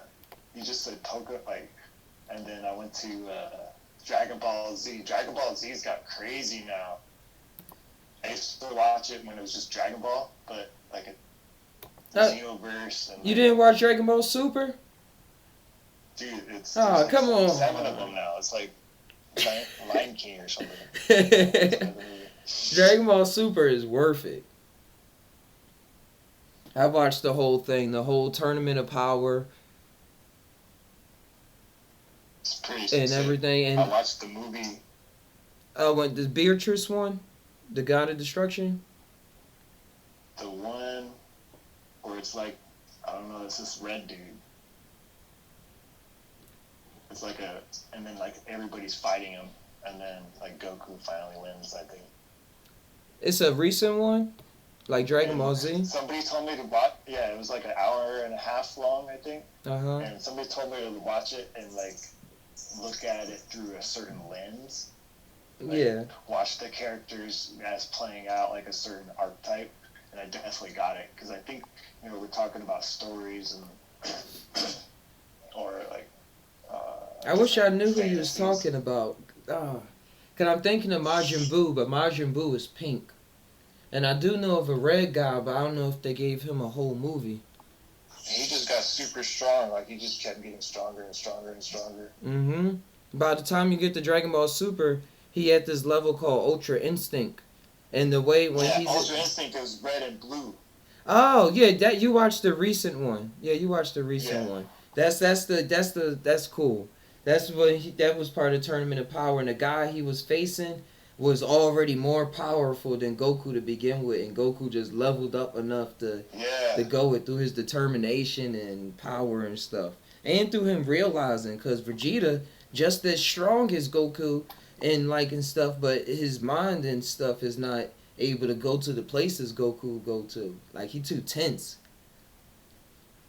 But eventually he gets there. But Goku, when he got to that Ultra Instinct, I just keep getting that music going through my head and that dun dun dun dun. I watch too many memes, so I be hearing all the memes going off about that. But no, yeah, he's able to tap it and be on a god level. What'd you say? You ever wake up with a song in your head? All the time. That's how I know I'm awake. And back here, I be like, all right, there go the song.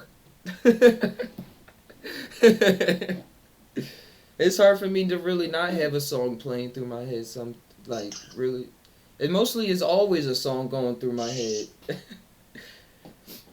If I'm not That's on a mushrooms beautiful or thing. something. Yeah. And it's always, yeah. I can't really think about, now that you say it like that, I'm like thinking about it. It always is some kind of song. And even if it's me thinking about the song that's playing in my head. Like sometimes it's not so bad, but it's so just my experience that I be trying to change the song. I be like, all right, enough of this song. and I, and I be I trying to used to come up with always my own sing beat. MC Hammer's "Too Legit to Quit" to cancel out anything that was like stuck in my mind. Like I had an eraser song. I don't be having internet everywhere I be at all the time. I just got my tablet and I connect to Xfinity when it pop up. So it just be I be trying to do it. And I don't know why I don't download music. I haven't downloaded music in a long time. I thought about that yesterday when I had to download that instrumental so I could make that song. I was like, man, I don't download anything. I just be Do you streaming. yeah, you create, right? Do you play any instruments like guitar, piano, or Yeah, I'm a drummer? I got into the only thing I never got into was drumming, but I think at the psychedelics I Do probably it. can get into it more. I Do know it. I was always sucking. I could never like keep a beat. I was like just always hitting You everywhere. got it. You got it. But You got it. nowadays I can Everybody, see I it. think everybody can drum. Uh-huh. It is fun. It is fun. It isn't. And I like the energy that it keeps. Like I like the energy that the drummer has in songs and keeping up the overall energy of the song. Like it's all relevant to what the drummer is doing. Everybody else is just kind of dancing around.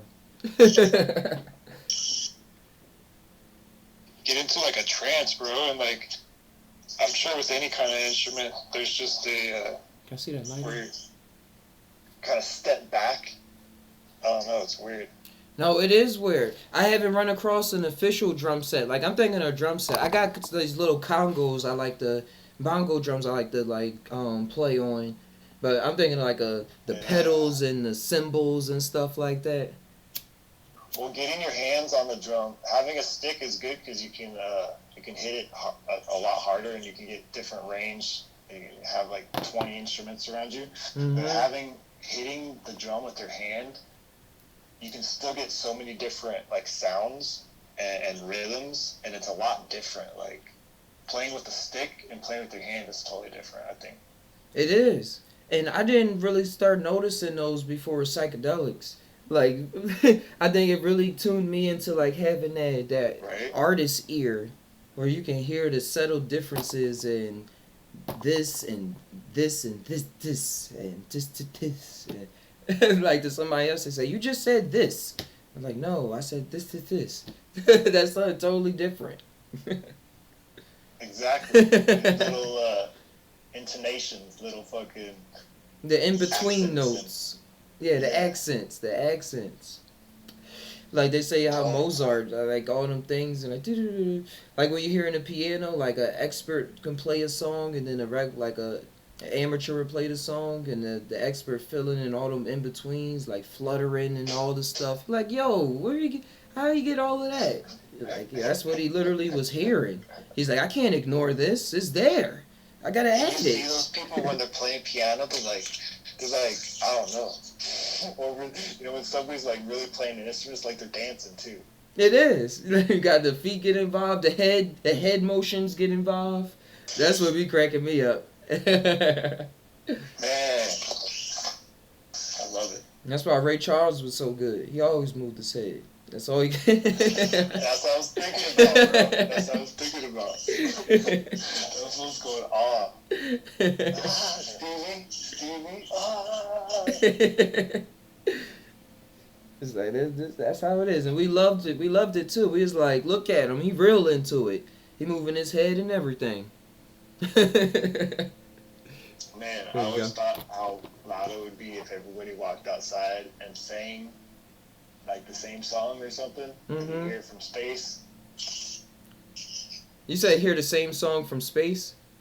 Yeah, if everybody walked outside of the house at the same time. Oh. Like, somebody's got to, stay up all night or something. But, yeah, sing the same song and see if you can get it from space.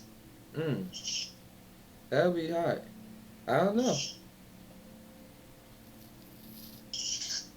Everybody would have to speak the same language. Because, you can hear your neighbor if you walk outside. Mm-hmm. I wonder how loud that would be. I don't know. Everybody saying the same tune at the same time. That reminded me of that thing when it was a Vsauce video, and he made one saying, "What if everybody on the earth jumped at once?" Jumped? Yeah. At the same time, everybody just jumped. Like, what's gonna happen? I don't remember what his video talked about. I just saw the thumbnail, and the picture was epic. Do some kind of math on that and see like a certain displacement or something. Like you actually move the Earth. Or We something. tilted the Earth, shifted the shifted the magnetic pole somehow.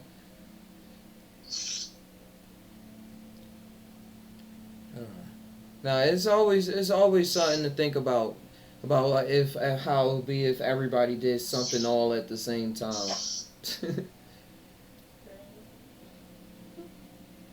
What is everyone doing at the same time right now, though, in the world?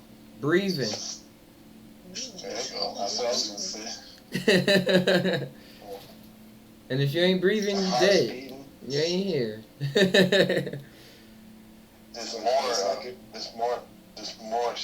more was saying on a video recently that his definition of spirituality is the art of breathing. I thought that was kind of dope. Yep. That's the only real spiritual thing. Keep it simple. To the point. Everything else come after breathing. You gotta breathe first. Well, at least from like this kind of sense right now. Take a high note stuff, you forget to breathe, but yeah. At least here, that's the highest form is breathing. That's what start everything else. Yeah, most people probably only get in touch with their breathing right before they die. I know. That's the only thing you got. That's what they call that term, your last breath. Gave up that ghost. Right. And what if that's wild? Because if you breathe all the time, you can always give up that ghost for a while and then come back. Instead of just letting that be your final departure. That's what they call, Take that deep breath a little sooner, homie. astral traveling. Right? Yeah. Yeah, astral traveling. That's what it is.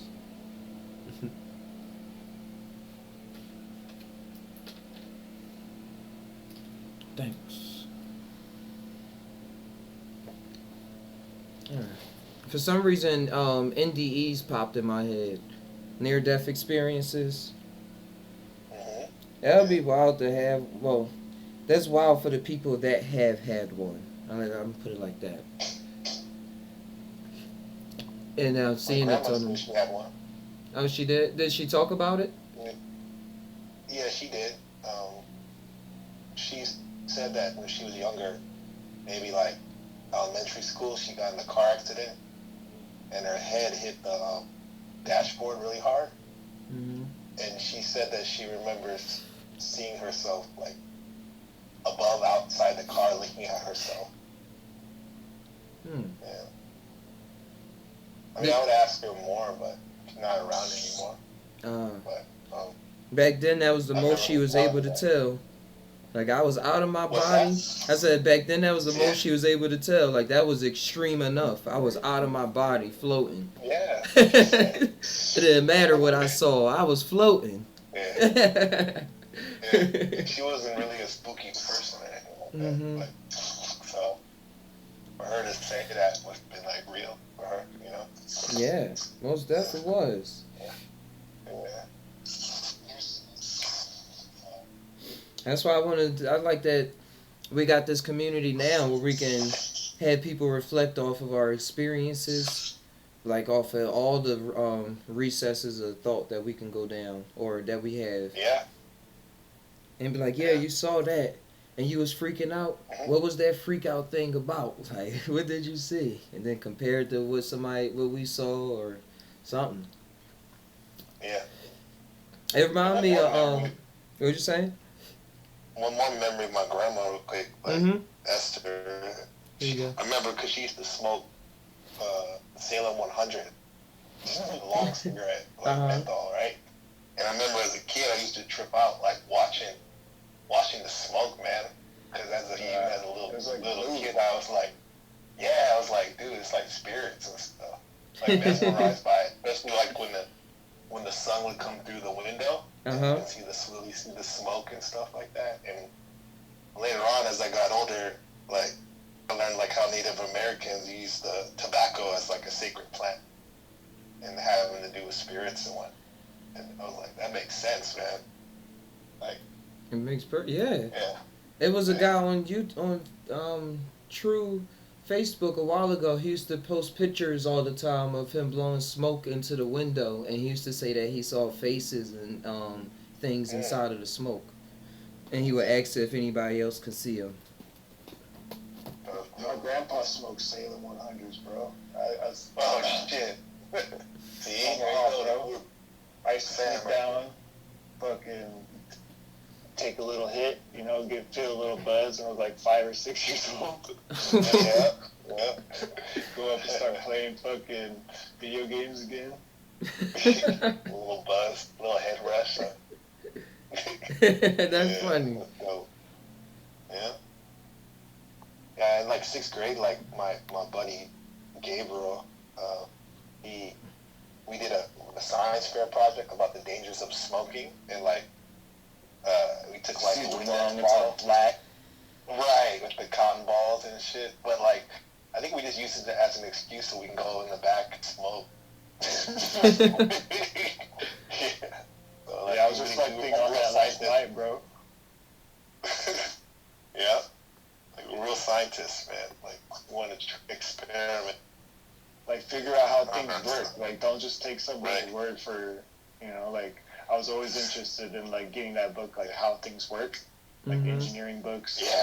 The medical books. My grandma was an RN, so she, like, had all the medical, like, go through the back and the pictures and this all crazy stuff happen to people. And it's like, oh, I don't want that to happen. Why is this happening? Like, you figure out certain stuff. And then I'm glad you brought up Paul Stamets earlier, Ty, because that dude blew my mind when I first encountered his knowledge and, like, his story, and then, like, mycelia, and then, like, the network, and, like, life, and, dude.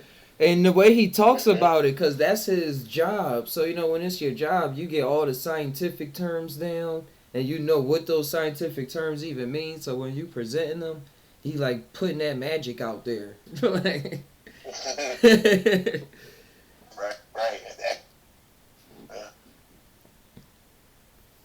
You heard him talk about that Panarina mushroom, Patharina, the brown cat mushroom. Patharina. That took him for a ride. But he was ready though. Talks about that too. Yeah, he was ready. He knew he was ready for what could have happened, and what actually did happen.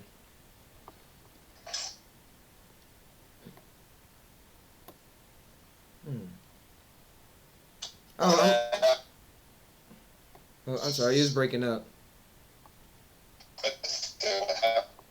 With that. He said it one more time. I took the headphones out.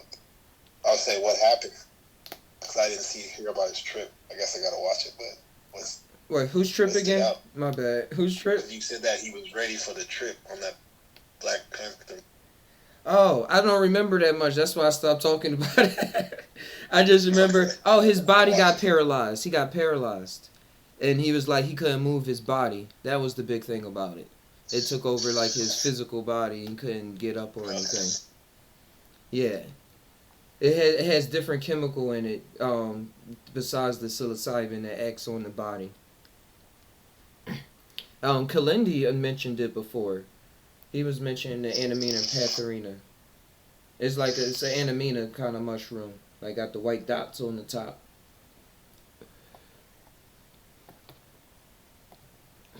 And yeah, he said there's still a sect out there that practices that. Yeah, I think you're saying a country in Africa or a tribe that's in one of the countries in Africa. They use it for fighting or hunting or something like that. Supposedly the Messiah. You said the Maasai? I don't know if I think Messiah. I Mm-hmm. know.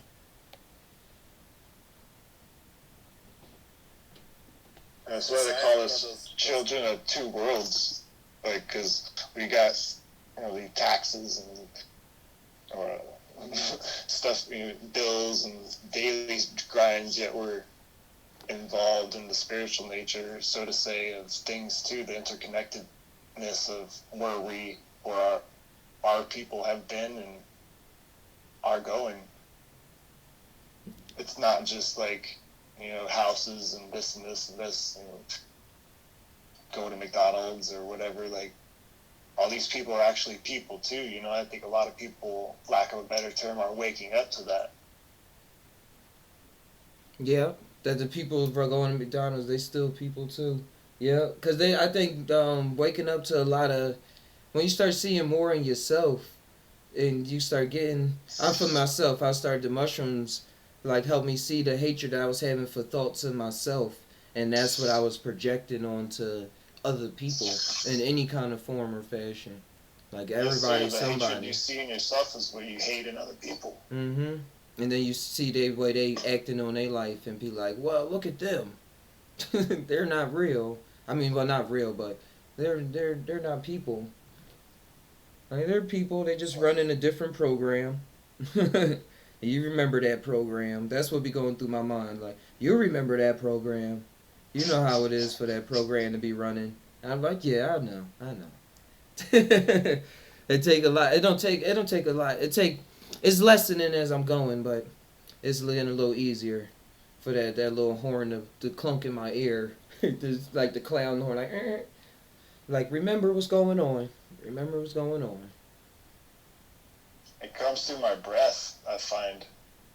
Mm. Because you can try to think it, right? But there's a connection that we have here in this physical 3D life that you need your body too. Like, connected to here. That's what that man in two worlds thing is. Because then you can get lost in your head. You can really get lost in your head and not know that you lost in your head because you like, I'm still walking. Like, nah. What ideas actually did you produce that you had and that was going on in your head, in the thoughts? Did you say that you was happy, or did you just think that you was happy? That's how I like to express.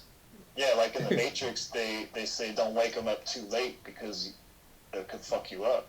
Mm-hmm. You get attached to your connotations of however things are.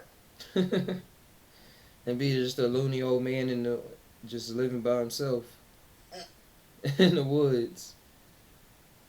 Got all the character. Yeah. There's not a connection as to. I'm losing words here, but why you are here, or what this thing is doing, or your place in it, like how you are. What if those connections get severed, then you just you feel alone. Yeah. You are alone. You literally, like, if you connected to everything, but you, in this reality, you are whatever you're aware of, you're connected to, like in your circle or something. If you cut off connections, you're only gonna be connected to your four walls, your TV, or I'm thinking about the man in the woods. Just like whatever he got in his house, he don't got no friends, got no family. Like, just having that run through your mind is depression, period. I don't got no family. Like, you're going to feel separate. It's going to naturally come about that way. And it can be very disheartening. Mm-hmm. I don't know.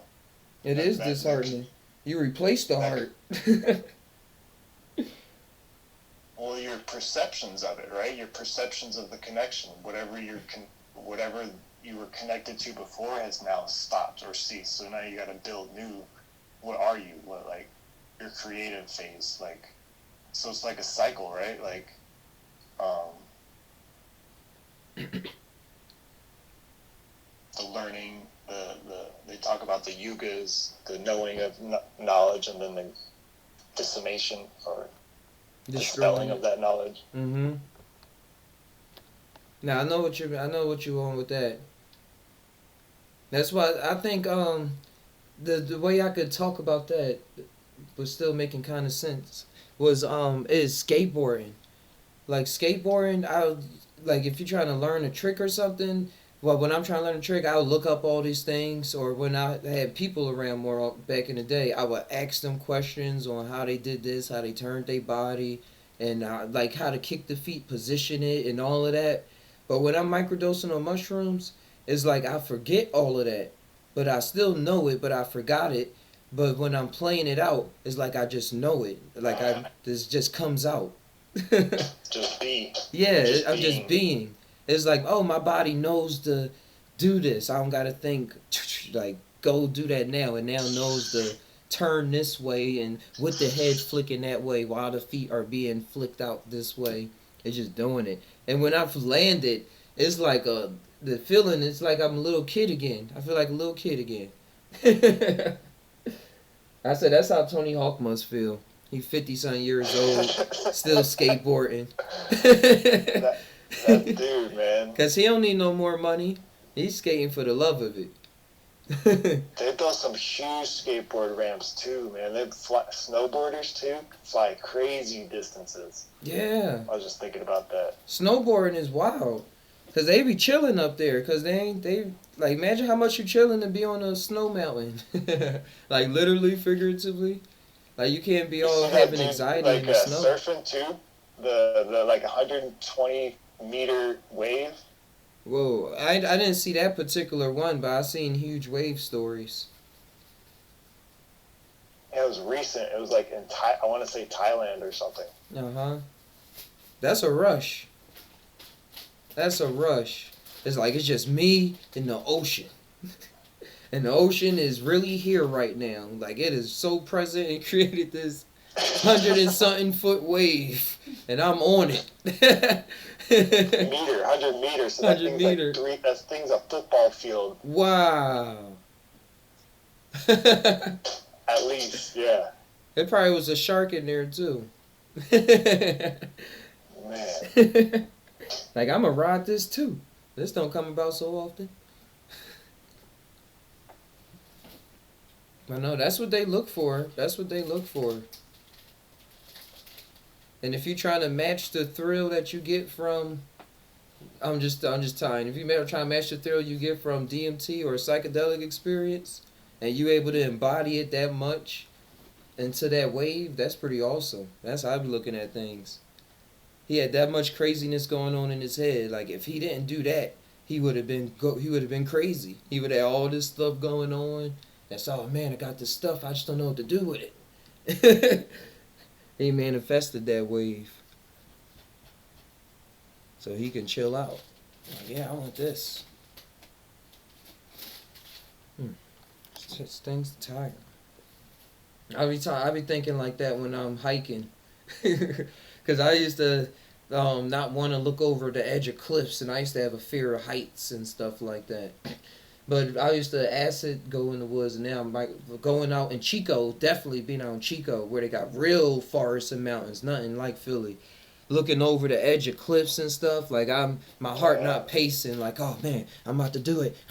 Just like, oh, I want to see what's on the edge. And then when it's on the edge, I get this thrill, like looking over, because I know I'm on the edge. I know I was like something I'm not used to doing, but it's like, I'm just doing it. Here I am. Oh. This is awesome.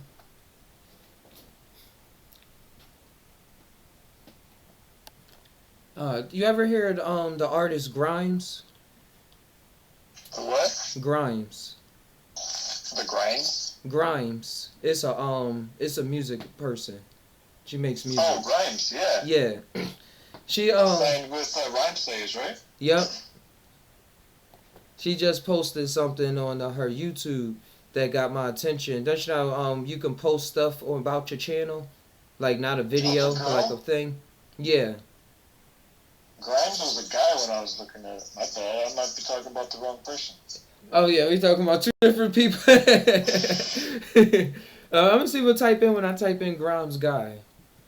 Grimes Rhymesayers. Grines. And how's yours spelled? Was that she posted something saying Miss and and Anthropocene cover. I guess she's working on her new cover because she makes her own beats and as well she produces all her music as well, like the lyrics, the beats, everything, and the artistry that comes along with it. So I was trying to look up what she meant. Yeah, and I wanted to look up what Anthropocene meant real fast. Um, Relating to or denoting the current geological age viewed as a period during which human activity has been the dominant influence on climate and the environment. The current geological age viewed as a period which human activity has been dominant influence on climate and the environment. That's the same. That was the noun adjective. I was like, wait, they just repeated themselves. Let's see where she got it from. Wikipedia says that Neolithic popularized in the year 2000 by Paul Crutzen that was proposed to denote the current geological age of the Earth. Oh, cool. And how and the humans' effects on it is what she tried. The other thing threw in there. So that's the title of her cover, and then after that, I'm trying to go back now. It's loading. She wrote Oh shit, it's Grimes, yeah.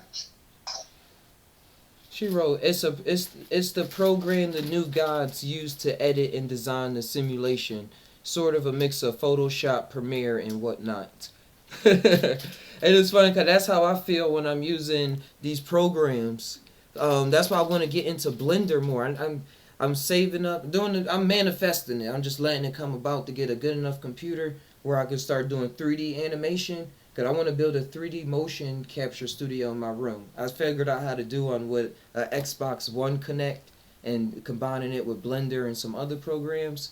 Because whenever you create anything, just drawing or something, you feel as though just to use this term she used, in that you're the god of like what's going on in that realm. I just like how she put it. It's the program the new gods use. Like she's shouting out, like we're the gods. We're creating. Like know who you are while you're doing this stuff, so that you can be able to unlock the ultimate potential while you're using these programs and things like that. Just letting it flow. Like know what's going on. Thank you. I'm gonna look her up. Yeah, she's real cool. The first song during one, it was funny during the trip. I gotta just title this, and I see it coming about like this because I'm on this Psy Tai show. So it's like things have to have a marker so that I can trace things back and say, remember when I said this and that for some reason. But that trip I did with the Silent Darkness with the 4 grams of cyanescence, when I came back out of the trip, one of the songs what I came on was one of her songs, and it was called "Welcome to Reality." And it was like all this trippy stuff going on. I was like, whoa, I do feel like I'm back. And now, like, this is what it is. Like, it's not the same. It's like now this is what it is. Not this low levels, not low level, but not the normal stuff anymore. I see everybody as a muse, any kind of artist. I saw a lot of that message in my trips to Be Here Now. Mm-hmm. Like that Ram Dass book. I saw that book in the store. I was going to buy it. I said I should just have this as like a kind of trophy just to have it. And I like the way he wrote it too. It wasn't like just in paragraphs, right? It's like had a bunch of pictures and words was written on the sides. And Right. I never actually read it though, but I've heard about Ram Dass. I think you could probably find it. Want me to try to find it for you? Yeah. It's like $12. Oh, that's pretty cheap. Even if you don't. You said even if you don't want to what? Even if you don't look, reading the title. Mm-hmm. Is enough. I'm about to look at.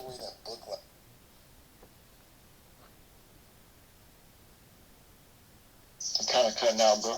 Yeah, you're going in and out. Said I love that. Yeah, that book's dope. Nice. I'm saying I'm looking at the page right now. Saying you can't be in ... your thoughts. Hand pointing anymore. Like he took use of emojis before we had emojis. He knew how to speak emoji language. I got you. I found it. I'll put it in general. Bam. Cool. Be here now. .synergize.co.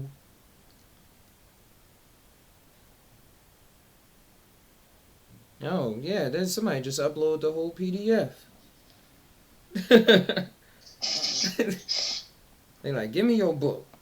It's the digital age. It's always interesting. Yeah. He said, because your thoughts are still in time and space, and you can't get out of time. Through them, you got to be outside that. You got to be in the place where you see your own. Conception, birth, childhood, adolescence, maturity, age, death. And not only that, but that one and that too. I got a picture up. I'll see if I can post it in the Discord, because I don't know if y'all on the YouTube. Every time I look at that middle picture, it's a bird, a flower transforming into a bird, but I keep seeing Baphomet for some reason. Like my vision keep playing a vision with me, vision trick, and it keep changing it to Baphomet, and then now it just look like birds now. Now, I'm gonna post it in Discord if my mouse will work.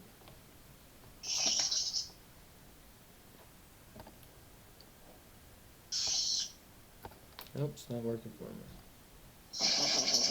It's like it keeps jumping back around. I usually have my mouse plugged in, but all my USB ports are taken up, so I can run the show. I gotta buy an extender so I can plug in like a bunch into one socket.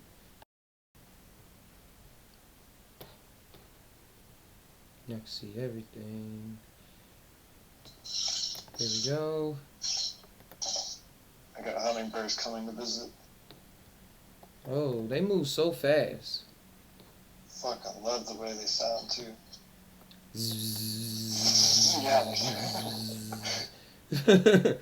Alright, I actually got it. There we go.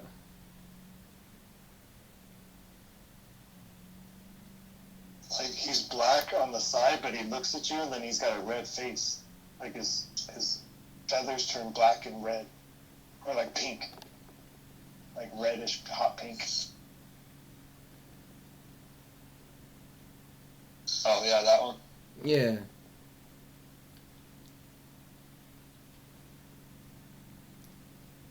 For some reason I kept like seeing the feet crossed and everything, the horns.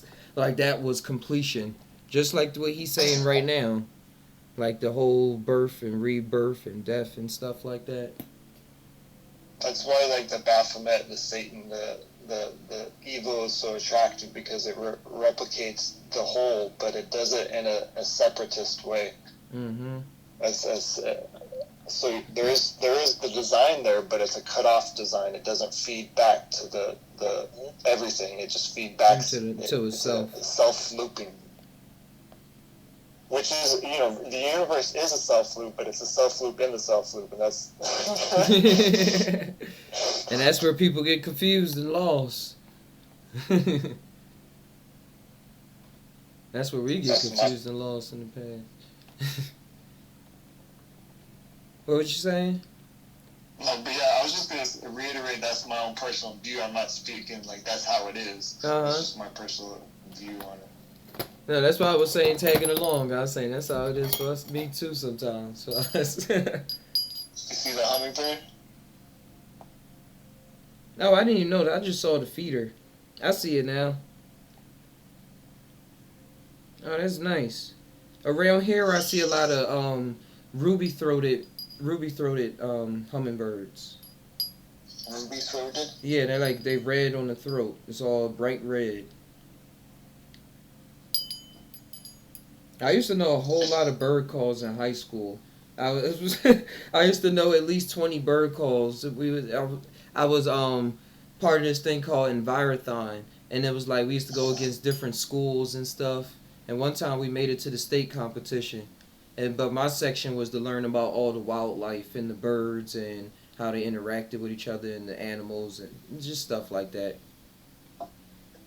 That's dope. I said, I wish I still knew them all now. I said, I probably do. I said, once I probably smoke some DMT, it's going to all come back. With some practice, like reintroduce myself to the subject. And they're like, oh, yeah, I remember. The flocking nightingale and the flamed northwinder. I don't know, I'm just making them up. No, that's how the names be. They be like, it got one color, and then they just got one color, and then they make up some name after the color, and then they say where that color is on the bird. And it's always one made up word between just describing what it looked like. Yeah. They got a mark on it. I appreciate you, bro. I'm going to tap out. Hey, all right. Thanks for coming through. I think I'm gonna do the same too. Much love. I'm gonna wake up my daughter. She should have woke up already. It's 10:30. But yeah, guys, that was Exile.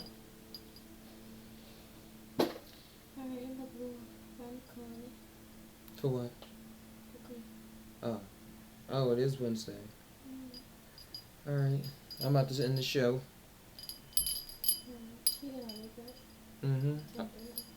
I just said the same thing. I'm about to wake her up. Alright. I'll see you when you get back.